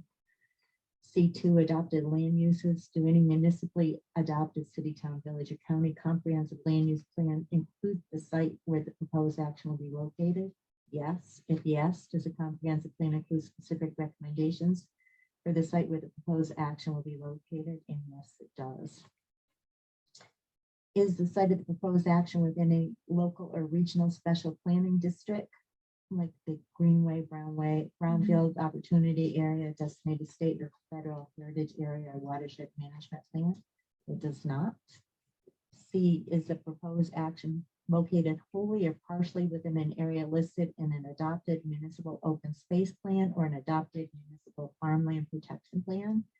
You have no, I think it was BNL that said, please confirm whether there is a county agricultural and farmland protection plan in place that covers this area. 8 was the only one that got flagged.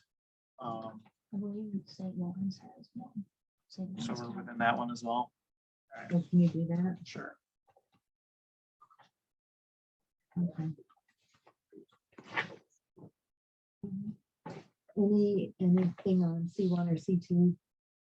Any comments? Okay. C3 is zoning. Is the site of the proposed action located in a municipality where an adopted zoning law or ordinance? It is. If yes, what is the zoning classification included in any applicable overlay district? We have town of Canton's rural, and then the village of Canton is single family residential. Is the use permitted or allowed by a special or conditional use permit? It is. Is a zoning change requested as part of the proposed action? And it's not. They're going to do easements. Anything else on C3 zoning? You can think of? Okay. C4 existing community services. In what school district is the project site located? It's in Canton Central School District. What police or other public protection forces serve the project area? It's the Village of Canton Police Department. Which fire department and emergency medical services serve the project area? Canton Fire and Rescue. What parks serve the project? Canton Park and Remington Recreation Trail. Anything else for C4 underneath it? That be the sheriff's department state police because it's in town.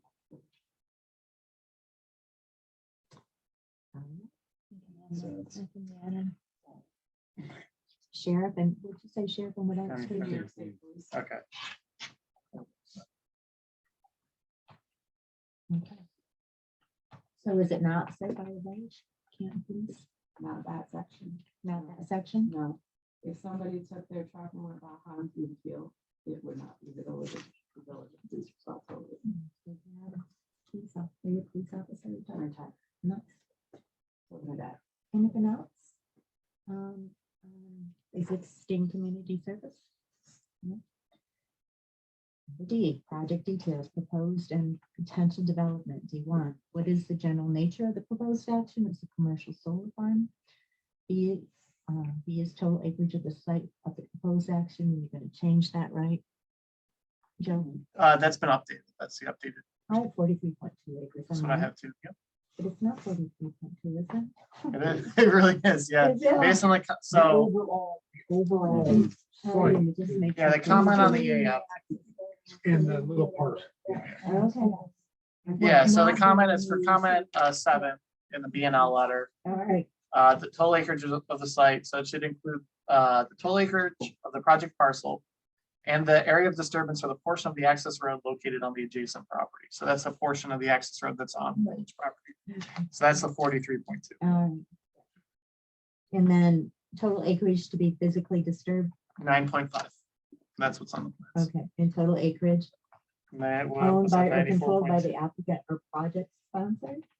94.2. I thought when I added up the acreage of this of your farm, I came up with 88 point something. How many acres do you have? That was 109, having both sides of the road.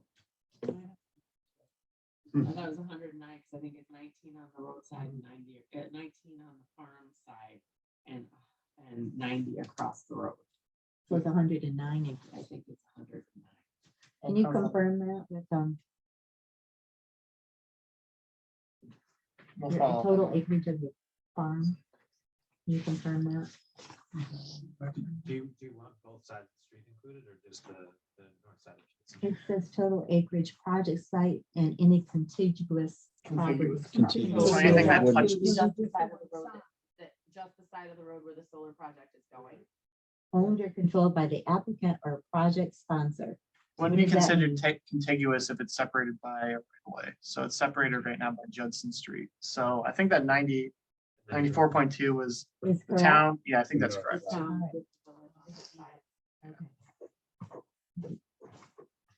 Well, I'll double check that, though. I'll highlight that.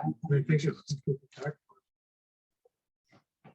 But they're owned by the Sheasley's. Yeah, they Is the proposed action an expansion of an existing project or use? If it's not.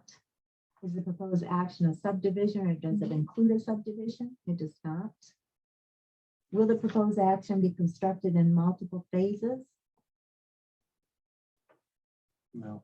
Didn't you say 2 phases? No. For stormwater purposes, right? You talked Well- about only going up to a certain acreage. I think phases is more if Like it's like a one. subdivision. know, So like if the you have like a 5 acre phase thing? one, yeah, I don't think that's a specific reference to like sequencing for construction. That's more of construction sequencing. That's not like a phase project.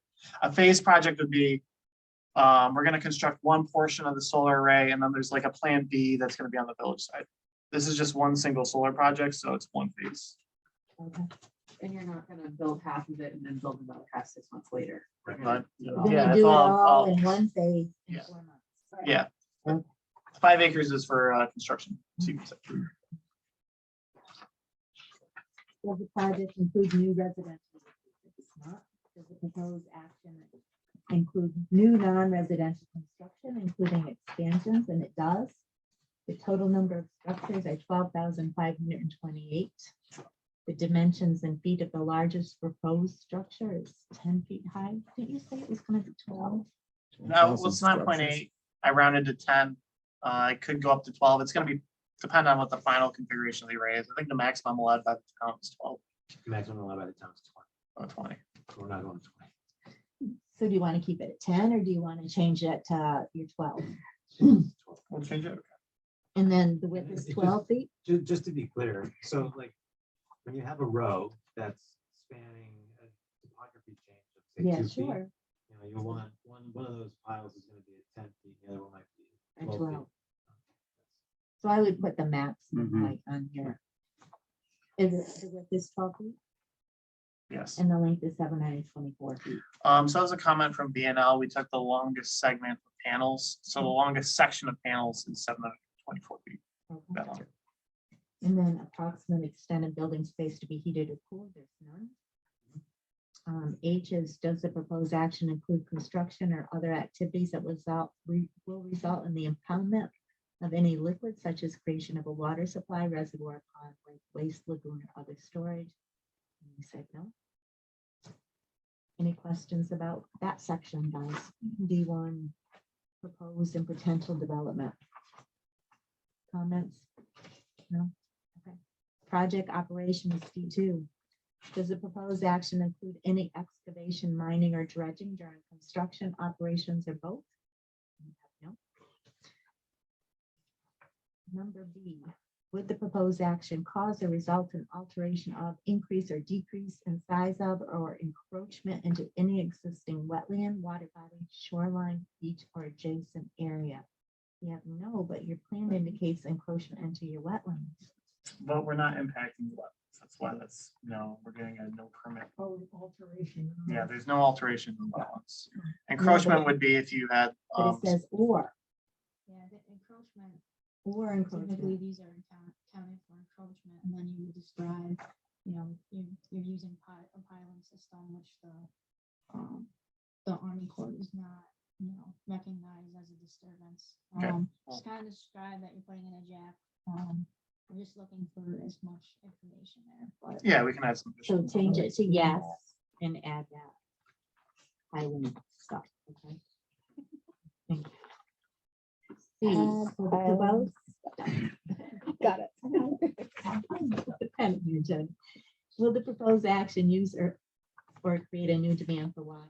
No, it's not. Will the proposed action generate liquid waste? No, it will not.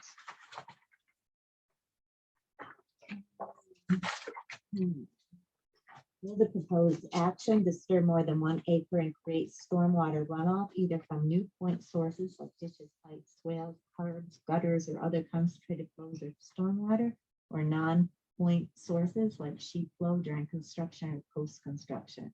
We have yes. How much impervious surface will be will the project create in relation to total size of the project parcel? It's 1,400 square feet or of impervious surface or 42.5 acres Yeah. of Yeah. 40. Thank you. 42.5. Describe types of new point sources. New point sources include on-site concrete equipment pads. So there was a question. Is there a question with that? Yeah, These revised total impervious acreage. It's been revised. That's the actual impervious acreage. I think before it said. And when maybe that, 600 yeah, the number went up. It's still negligible compared to It was that. just a tiny discrepancy. Where will the stormwater runoff be directed? Stormwater will be directed to on-site wetlands and then transported to off-site water. See, that's confusing me. Transported to off-site water. Yeah.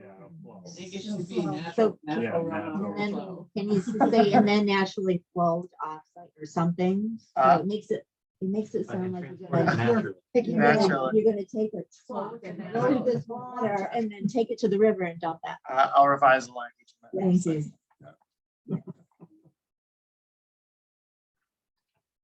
I understand what you're doing. Yeah. This was confusing. On-site wetlands where it will flow to off-site water. Yeah. If to surface waters identify receiving water bodies or wetlands, it's those unnamed federal wetlands. Yeah. And will stormwater runoff flow to adjacent properties? You've got, yes. It will, It always does. but it always does, but it's not going to be an increase from the existing Okay. condition. That's what you showed with your hydrocarbon. And does the proposed plan minimize impervious surfaces, use pervious materials, or collect and reuse stormwater? Yes, it does. Does the proposed action include or will it use on-site one or more sources of air emissions, including fuel, combustion, waste, incineration, or other process of or operations? And you have no, but you're going to use heavy equipment during constructions, right? So it needs to include that piece of it in here. We advise that's added because that's gonna be a temporary impact, even though it's not going to, be lasting. Once this is in operation, there will be no, emissions. But just so that it's noted in the seeker process, it'll be a small impact. Yeah, it will be a temporary, small impact. Then if you check yes, when you read into that more, it's not like mobile sources that you would use during construction aren't included during construction. You have mobile sources during project operation. So if you had some ongoing operation on the site, like let's say you had truck traffic in and out constantly during operation, that would be included. Then you also have stationary sources during construction. So if you had a generator or a concrete batch plant, we don't have any of that proposed during construction. And then stationary sources during operations. So I think the answer is still no. None of those, if yes, apply. So I don't know where you'd put construction vehicles. We typically still recommend it under number 1. On that first just one. because- Under I, yes, sorry. Just because it's gonna be, it's gonna be a temporary impact during construction, just to identify it. I mean, there's gonna be use of heavy equipment out there. And it is during the construction of the Which would project, be the operation. It roughly could be 4 construed as months. that, Yeah. right? 4 months. Yeah. So if you would revise that, that would be awesome. Will any air ignition sources named in D2 F above require New York State air registration, air facility permit, or federal Clean Air Act Title 4 or Title 5 permit? And no. And 8, will the proposed action generate or emit methane, including but not limited to sewage treatment plants, landfills, composting facility? And the answer is no. Will the proposed action result in the release of air pollutants from open air operations or processes, such as quarry or landfill operation? And the answer is no. Will the proposed action result in a substantial increase in traffic above present levels or generate substantial new demand for transportation facility or services? And the answer is no. Will the proposed action for commercial or industrial projects only generate new or additional demand for energy? And the answer is no. And then we have hours of operation. We have Monday through Friday, 7 to 6. Yep. And then during operations, you got 24/7 for all of them. Well, it's an unmanned facility, so we'll be, I mean, we can put we've also put like daylight hours. On these During solar projects? operations. Yeah. So there's no holidays and no Right. Sunday during construction. Is that what Yeah, you're saying? right. Okay. I can put, if you want, we can clarify that. in construction. No, I just. No, I- no, you don't. need to. Okay. I don't think so. I think, All right. sound blank. Awesome. Will the proposed action produce noise that will exceed existing ambient noise levels during construction, operation, or both? And you have yes. Sources of noise during construction include the operation of heavy equipment and typical construction noise. During operation, noise generated by inverters will be equivalent to 55 decibels at the source and will be imperceptible from ambient noise at property levels. You are going to do a noise analysis to document this, Yes. right? Yep. Will the proposed action remove existing natural barriers that could act as a noise barrier or screen? And the answer is no, you're not removing any. Will the proposed action have outdoor lighting? There's none. Will the proposed action remove existing natural barriers that could act as a light barrier or a screen? The answer is no. Does the proposed action have the potential to produce odors for more than 1 hour per day? The answer is no. Will the proposed action include any bulk storage of petroleum combined capacity of over 1,100 gallons or chemical products, 185 gallons and above ground storage or any amount in underground storage? And the answer is no. Will the proposed action use pesticides during construction or operation? And the answer is no. Will the proposed action involve or require the management or disposal of solid waste? And the answer is yes. And this describe the solid waste to be generated during construction or operation of the facility. Construction is 10 tons per month and none during operation. Describe any proposals for on-site minimization, recycling, or reuse of materials to avoid displacement as solid waste. And you're going to use wooden pallets or cardboard as your waste will be recycled to the maximum extent practical. None in operation, and then you're going to use a local waste hauler or recycler to dispose of those. Just quick, no herbicides in the operation. But it's not the plan. We try not to use herbicides. We can avoid it. We have to be spot treatment. If you're going to use any, though, it has to be on this. You're Yeah, not like I said, removing, it's like that. you're We not have- we have removing no any plan to use trees. herbicides. You're not removing any trees or vegetation, right? Correct. And all of the soil, you're going to stockpile. Any soil that we have to Any soil that you have to Plan move will be any soil. stockpiled on site, so Yeah, nothing will be temporarily. removed off site. Yep. Right. Okay. Does the proposed action include construction or modification of a soil waste management facility? It does not. Will the proposed action at the site involve the commercial generation, treatment, storage, or disposal of hazardous waste? And it does not. Any questions, comments, concerns about that section? No? Okay. E, site and setting of proposed action. E1, land uses on and surrounding the project site. Existing land uses, there's agricultural and there's a church. Anything else besides the church and agricultural? Forest checked here And too. rural. I think forest is kind of a hidden comment in there, but I don't know if it's really forested, so but it's the only one that it's a tree, so I'll typically include I it. think because we have forested section below. Sure. If Just- if you yeah, have some any natural. acreage, we suggest you check that too. And we got site is surrounded by a mix of rural, residential, and agricultural properties. Land uses and cover types. Right, I struggled with this. Is this right? Yes. Yeah, check them. So let's go over wetlands. Okay, I came up with a total of 11.41 wetlands. We're probably only, acres. you're probably including the I included outside B the and project C. area. I included B and C because you had it on the site plan. Yeah. If you take B and C, that 10 acres off, it's still 1.41, not 2.7. So where Well, did that come from? I did this months ago, at least the Will you 2.7, double- so I You will double check that. it? I came up with 1.41. I didn't revise it. I think at one point we had like left like maybe 1/100th of an acre of a wetland impact. And then we decided we're going with directional bore. I'll double check that 2.7. I'll give you my numbers if you want. We'll compare notes. All right. Do you want it now or later? Yeah, what number did you get? A for wetland aid, I got 0.22. Uh, D is 0.84 and E is 0.35. And I'm taking out B and C because they were contiguous. All right, Okay. 1.11. So then you'll add that all up and it won't I'll be give you 40. guys my notes on how I got 2.7. Oh, good. Public comment. Agricultural, is that right? 38.9? Is that right? Agricultural is 38.9 current acreage. Well, It's not that's 42.85. That's taking out any of the acreage for the hedgerows, any acreage for the existing access road. And taking out the wetlands. So yeah, that's That's right. yeah, that's right. Okay, okay, that was my only.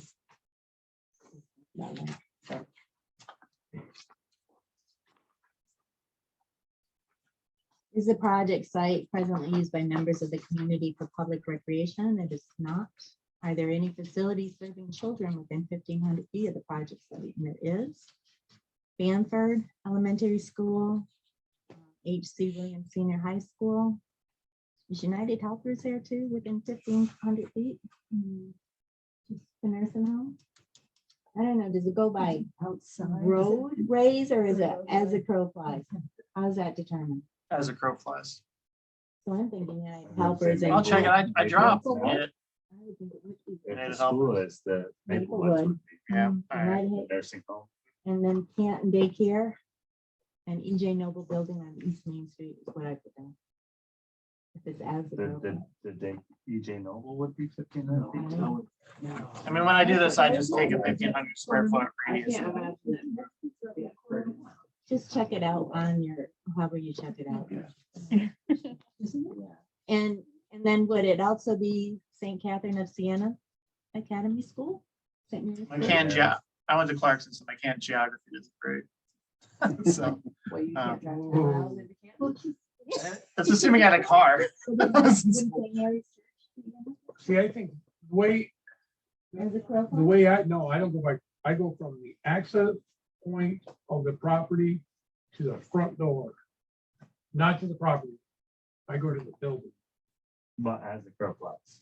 No, I go from the access point of the property, where I'm accessing the property. You would go from the The driveway end on of the Judson street. Street. So is that from here? That's the way I would, I mean, I mean, I would just take, I can take that in Canton and 1,500 feet. offset the This way? lease area at 1,500 feet to Not- see. I think this is, Not 1,500 feet.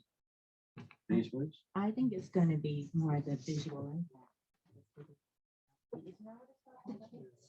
Isn't that what it's called? 1,500. Well, it's the intent of this So section wherever is you just to are, see, 15 like, yeah, it's just anything that could be potentially impacted by the facility. So would you check Not out necessarily those? visual. Check We out can those. add, if you're more comfortable, let's just add more things rather than, keep them off, even if it's like a question mark. It's not, you're gonna make the secret determination ultimately. I think it'd be our opinion that it's not gonna have a negative impact on any of those uses. So, Well, I don't think so Right. either, but so you're gonna do a that's what we're gonna visual, determine. you're gonna do a visual impact assessment. and It's gonna include some of these places. Some of the ones that are directly adjoining, yeah, in particular, probably the school, the nursing home. Yeah, but schools,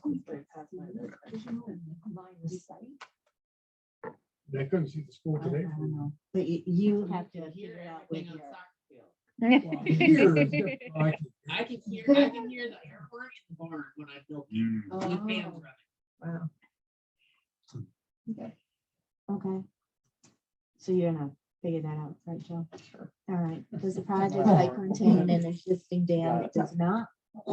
Has the project site ever been used as a municipal, commercial, or industrial solid waste management facility? It does not. Have hazardous waste been generated, treated, and or disposed of it at the site, or does the project site adjoin property which is now or was at one time used to commercially treat, store, and or dispose of hazardous waste? It is not. Potential contamination history. Has there been a reported spill at the proposed project site, or have any remedial actions been conducted at or adjacent to the proposed site? No. Is the project within 2,000 feet of any site in the New York State DEC environmental site remediation database? It is. The DEC ID number is V00020. And if yes, it is the site historically contained contamination sources consisting of underground fuel storage tanks and associated distribution system. The site is considered environmentally complete and has been released from the voluntary cleanup program. Yeah. Gas You station. know, the 7-Eleven, Sunoco right there. East I Drive was, is I Styles, and you East Drive there where the Canton Town Barn is. bet Stewart's Oh. is closer. Stewart's is. Well, it's an active facility. Yeah, so it's it a wasn't clean cleaned up site. up. Oh. They cleaned up that 7-Eleven where they sold it, right? Oh, we did. And I the think so. important I sentence think that's the is site. It's It's clean. environmentally complete and cleaned up. And for the purpose of a solar site, you're typically not concerned with that. Is the project site subject to an institutional control limiting property uses? It is not. Any questions about E1? Comments, additions, deletions? Okay. E2, natural resources on or near the project site. What is the average depth to bedrock on the project site? Is 7+ feet. Are there bedrock outcroppings on the project site? No, there's not. What is the predominant soil type present on the project site? All of those. I'm not gonna read them. What is the average depth to the water table on the project site? It's 2 feet, is that right? 2 feet, yeah. 2 feet.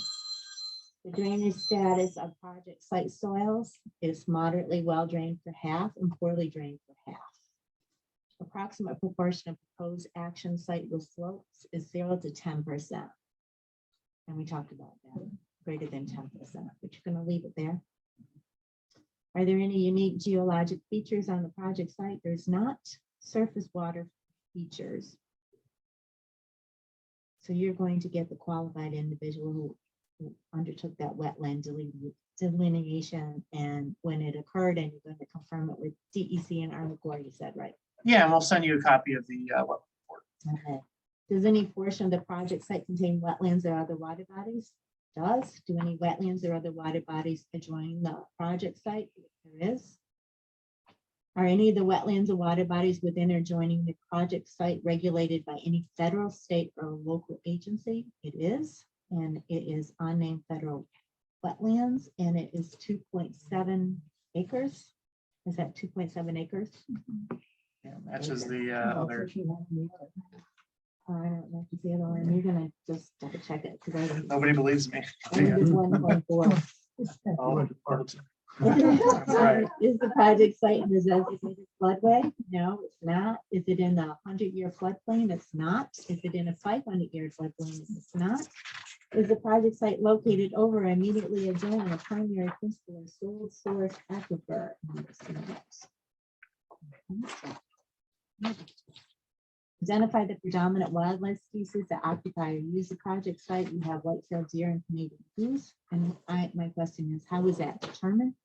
I didn't see how you determine that. Because I saw one today sitting there talking.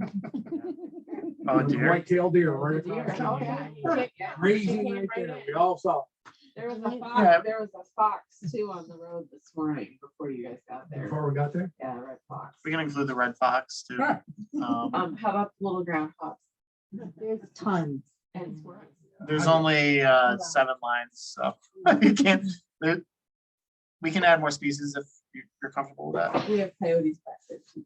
We'll discuss it with the landowner.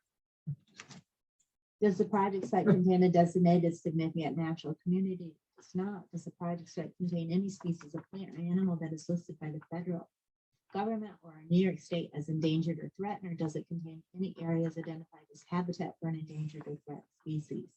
How is that? You said no. How is that determined? I think that's one of the sections that that's automatically filled in by DEC. There's a mapper. Actually, if you look on the last page, The that EAF mapper?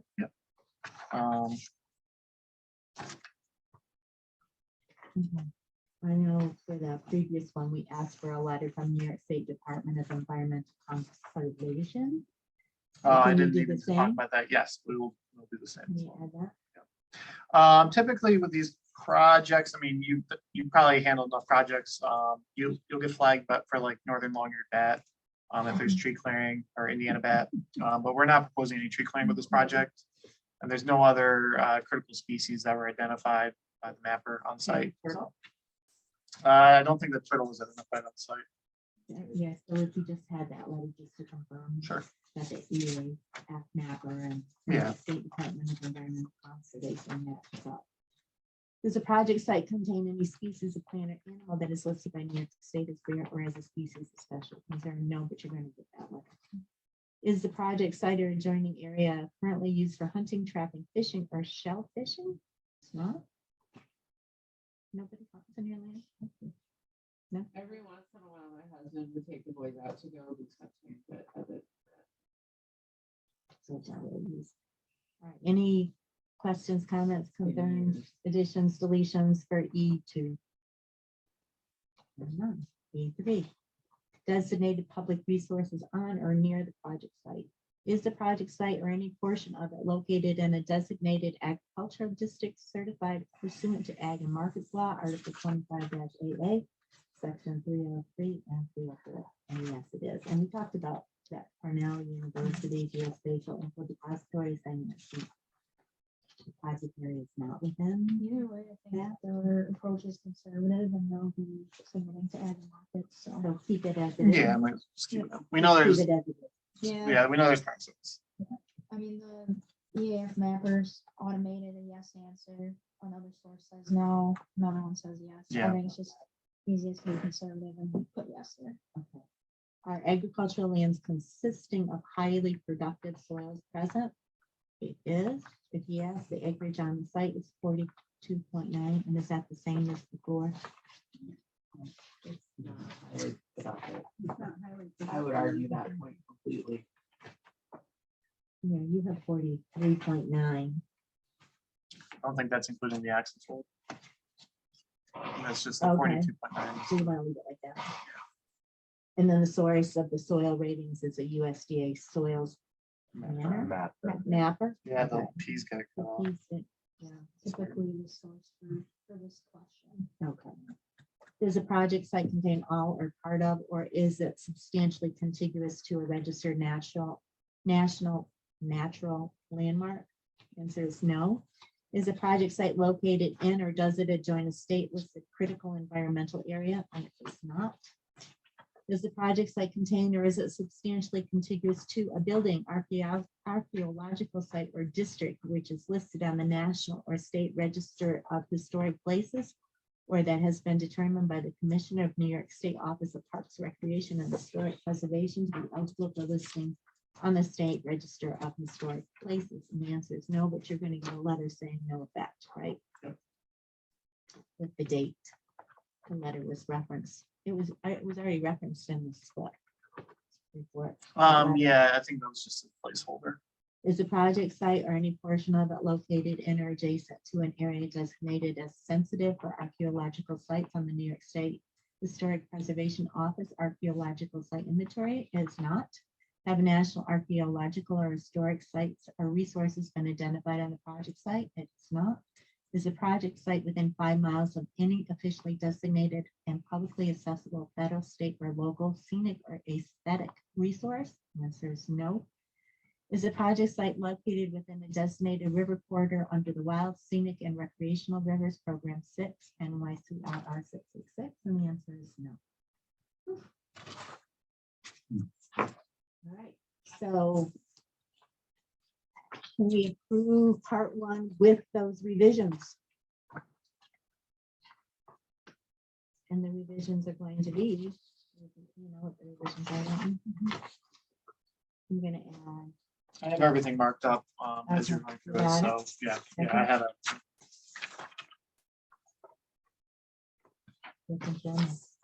Motion. With the revisions. With revisions as indicated. And a second? Second by Bill, all those in favor? Aye. Opposed? We good? That's it, didn't hear what you said. Is she there? Dawn? Yes, aye. Oh, there she is. Thanks, Yeah. Betsy. So I think we're all right to do this. Isn't it? You can get this in pretty quickly, though, so we can get it up? Yeah, I'll turn around. Yeah. Usually, once we get Tomorrow $40, morning.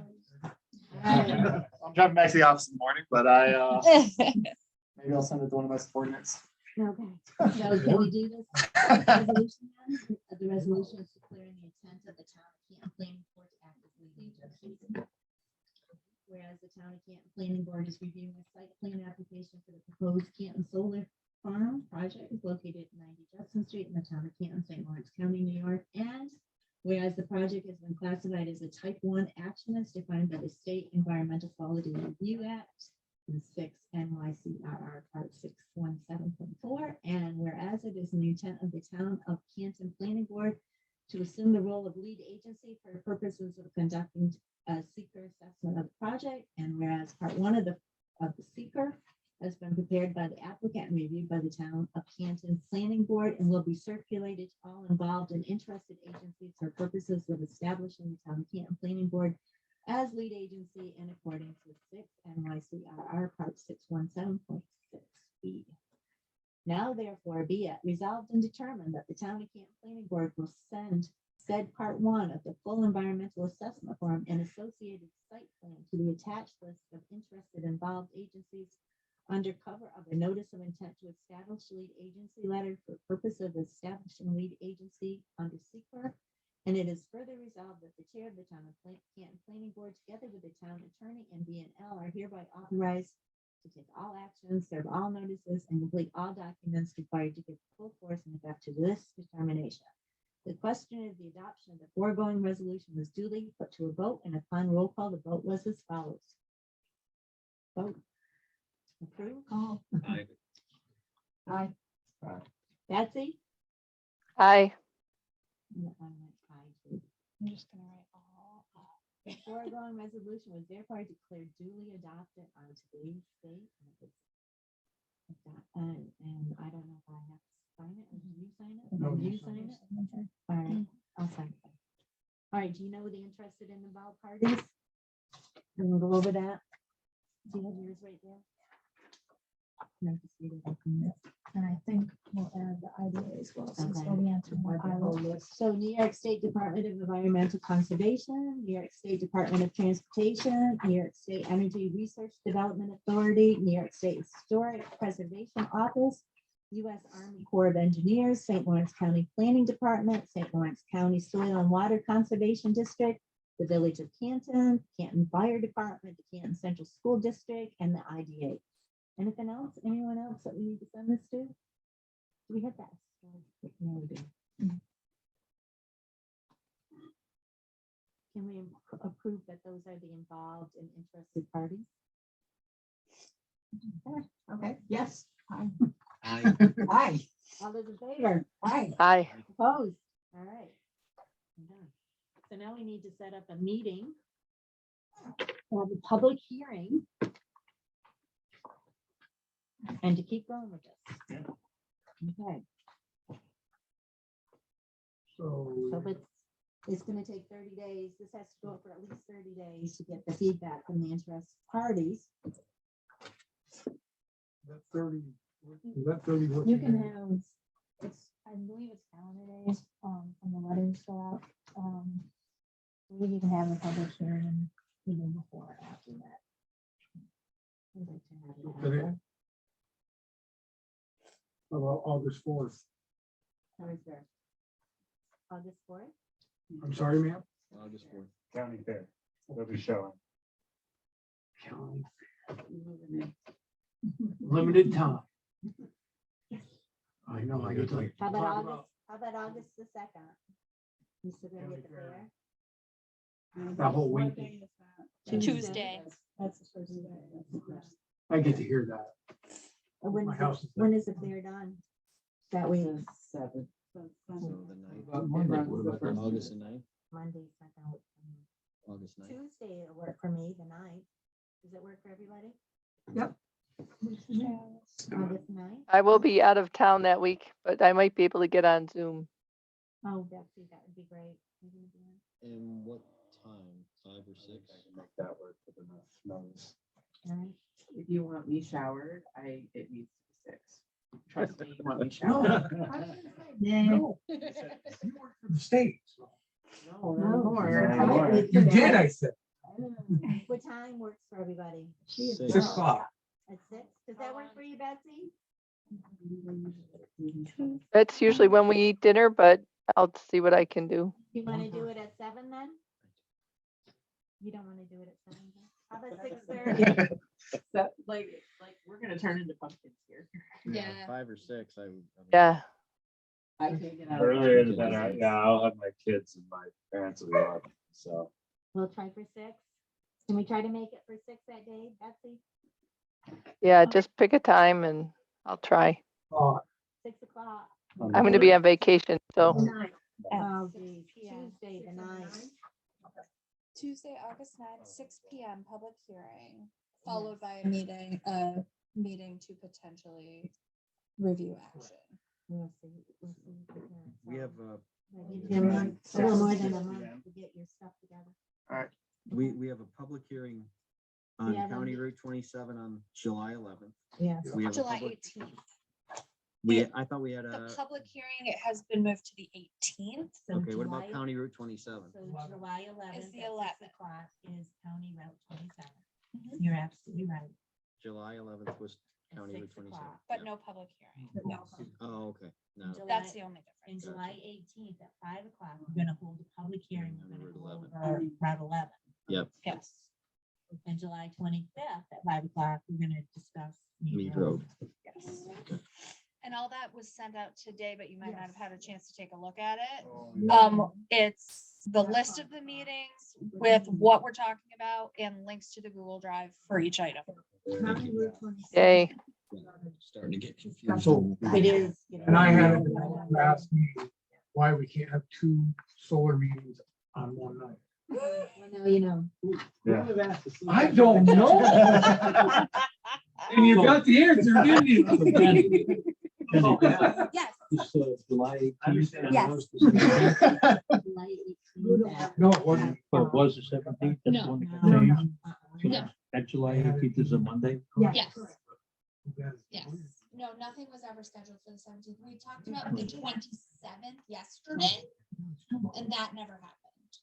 The DeKalb project. That was Lonnie, the only So thing the one you that sold, the one you sent us today is correct. is all accurate, and I will add the information that Oh, we yeah. decided on tonight. You got all the. Yep, We don't I have got to it meet now. them. Thank you. Yep. The county's meeting, All you right. wanna do it. And it's all been updated on the CantonNY.gov website as well. I have- So as of now. Except with the exception of the agendas. So. I would entertain the motion. So moved. He doesn't even know what he's moving. Whatever you want. Move to adjourn. Always wanted John. information. Got it. Aye. Aye. Who was the second? I didn't.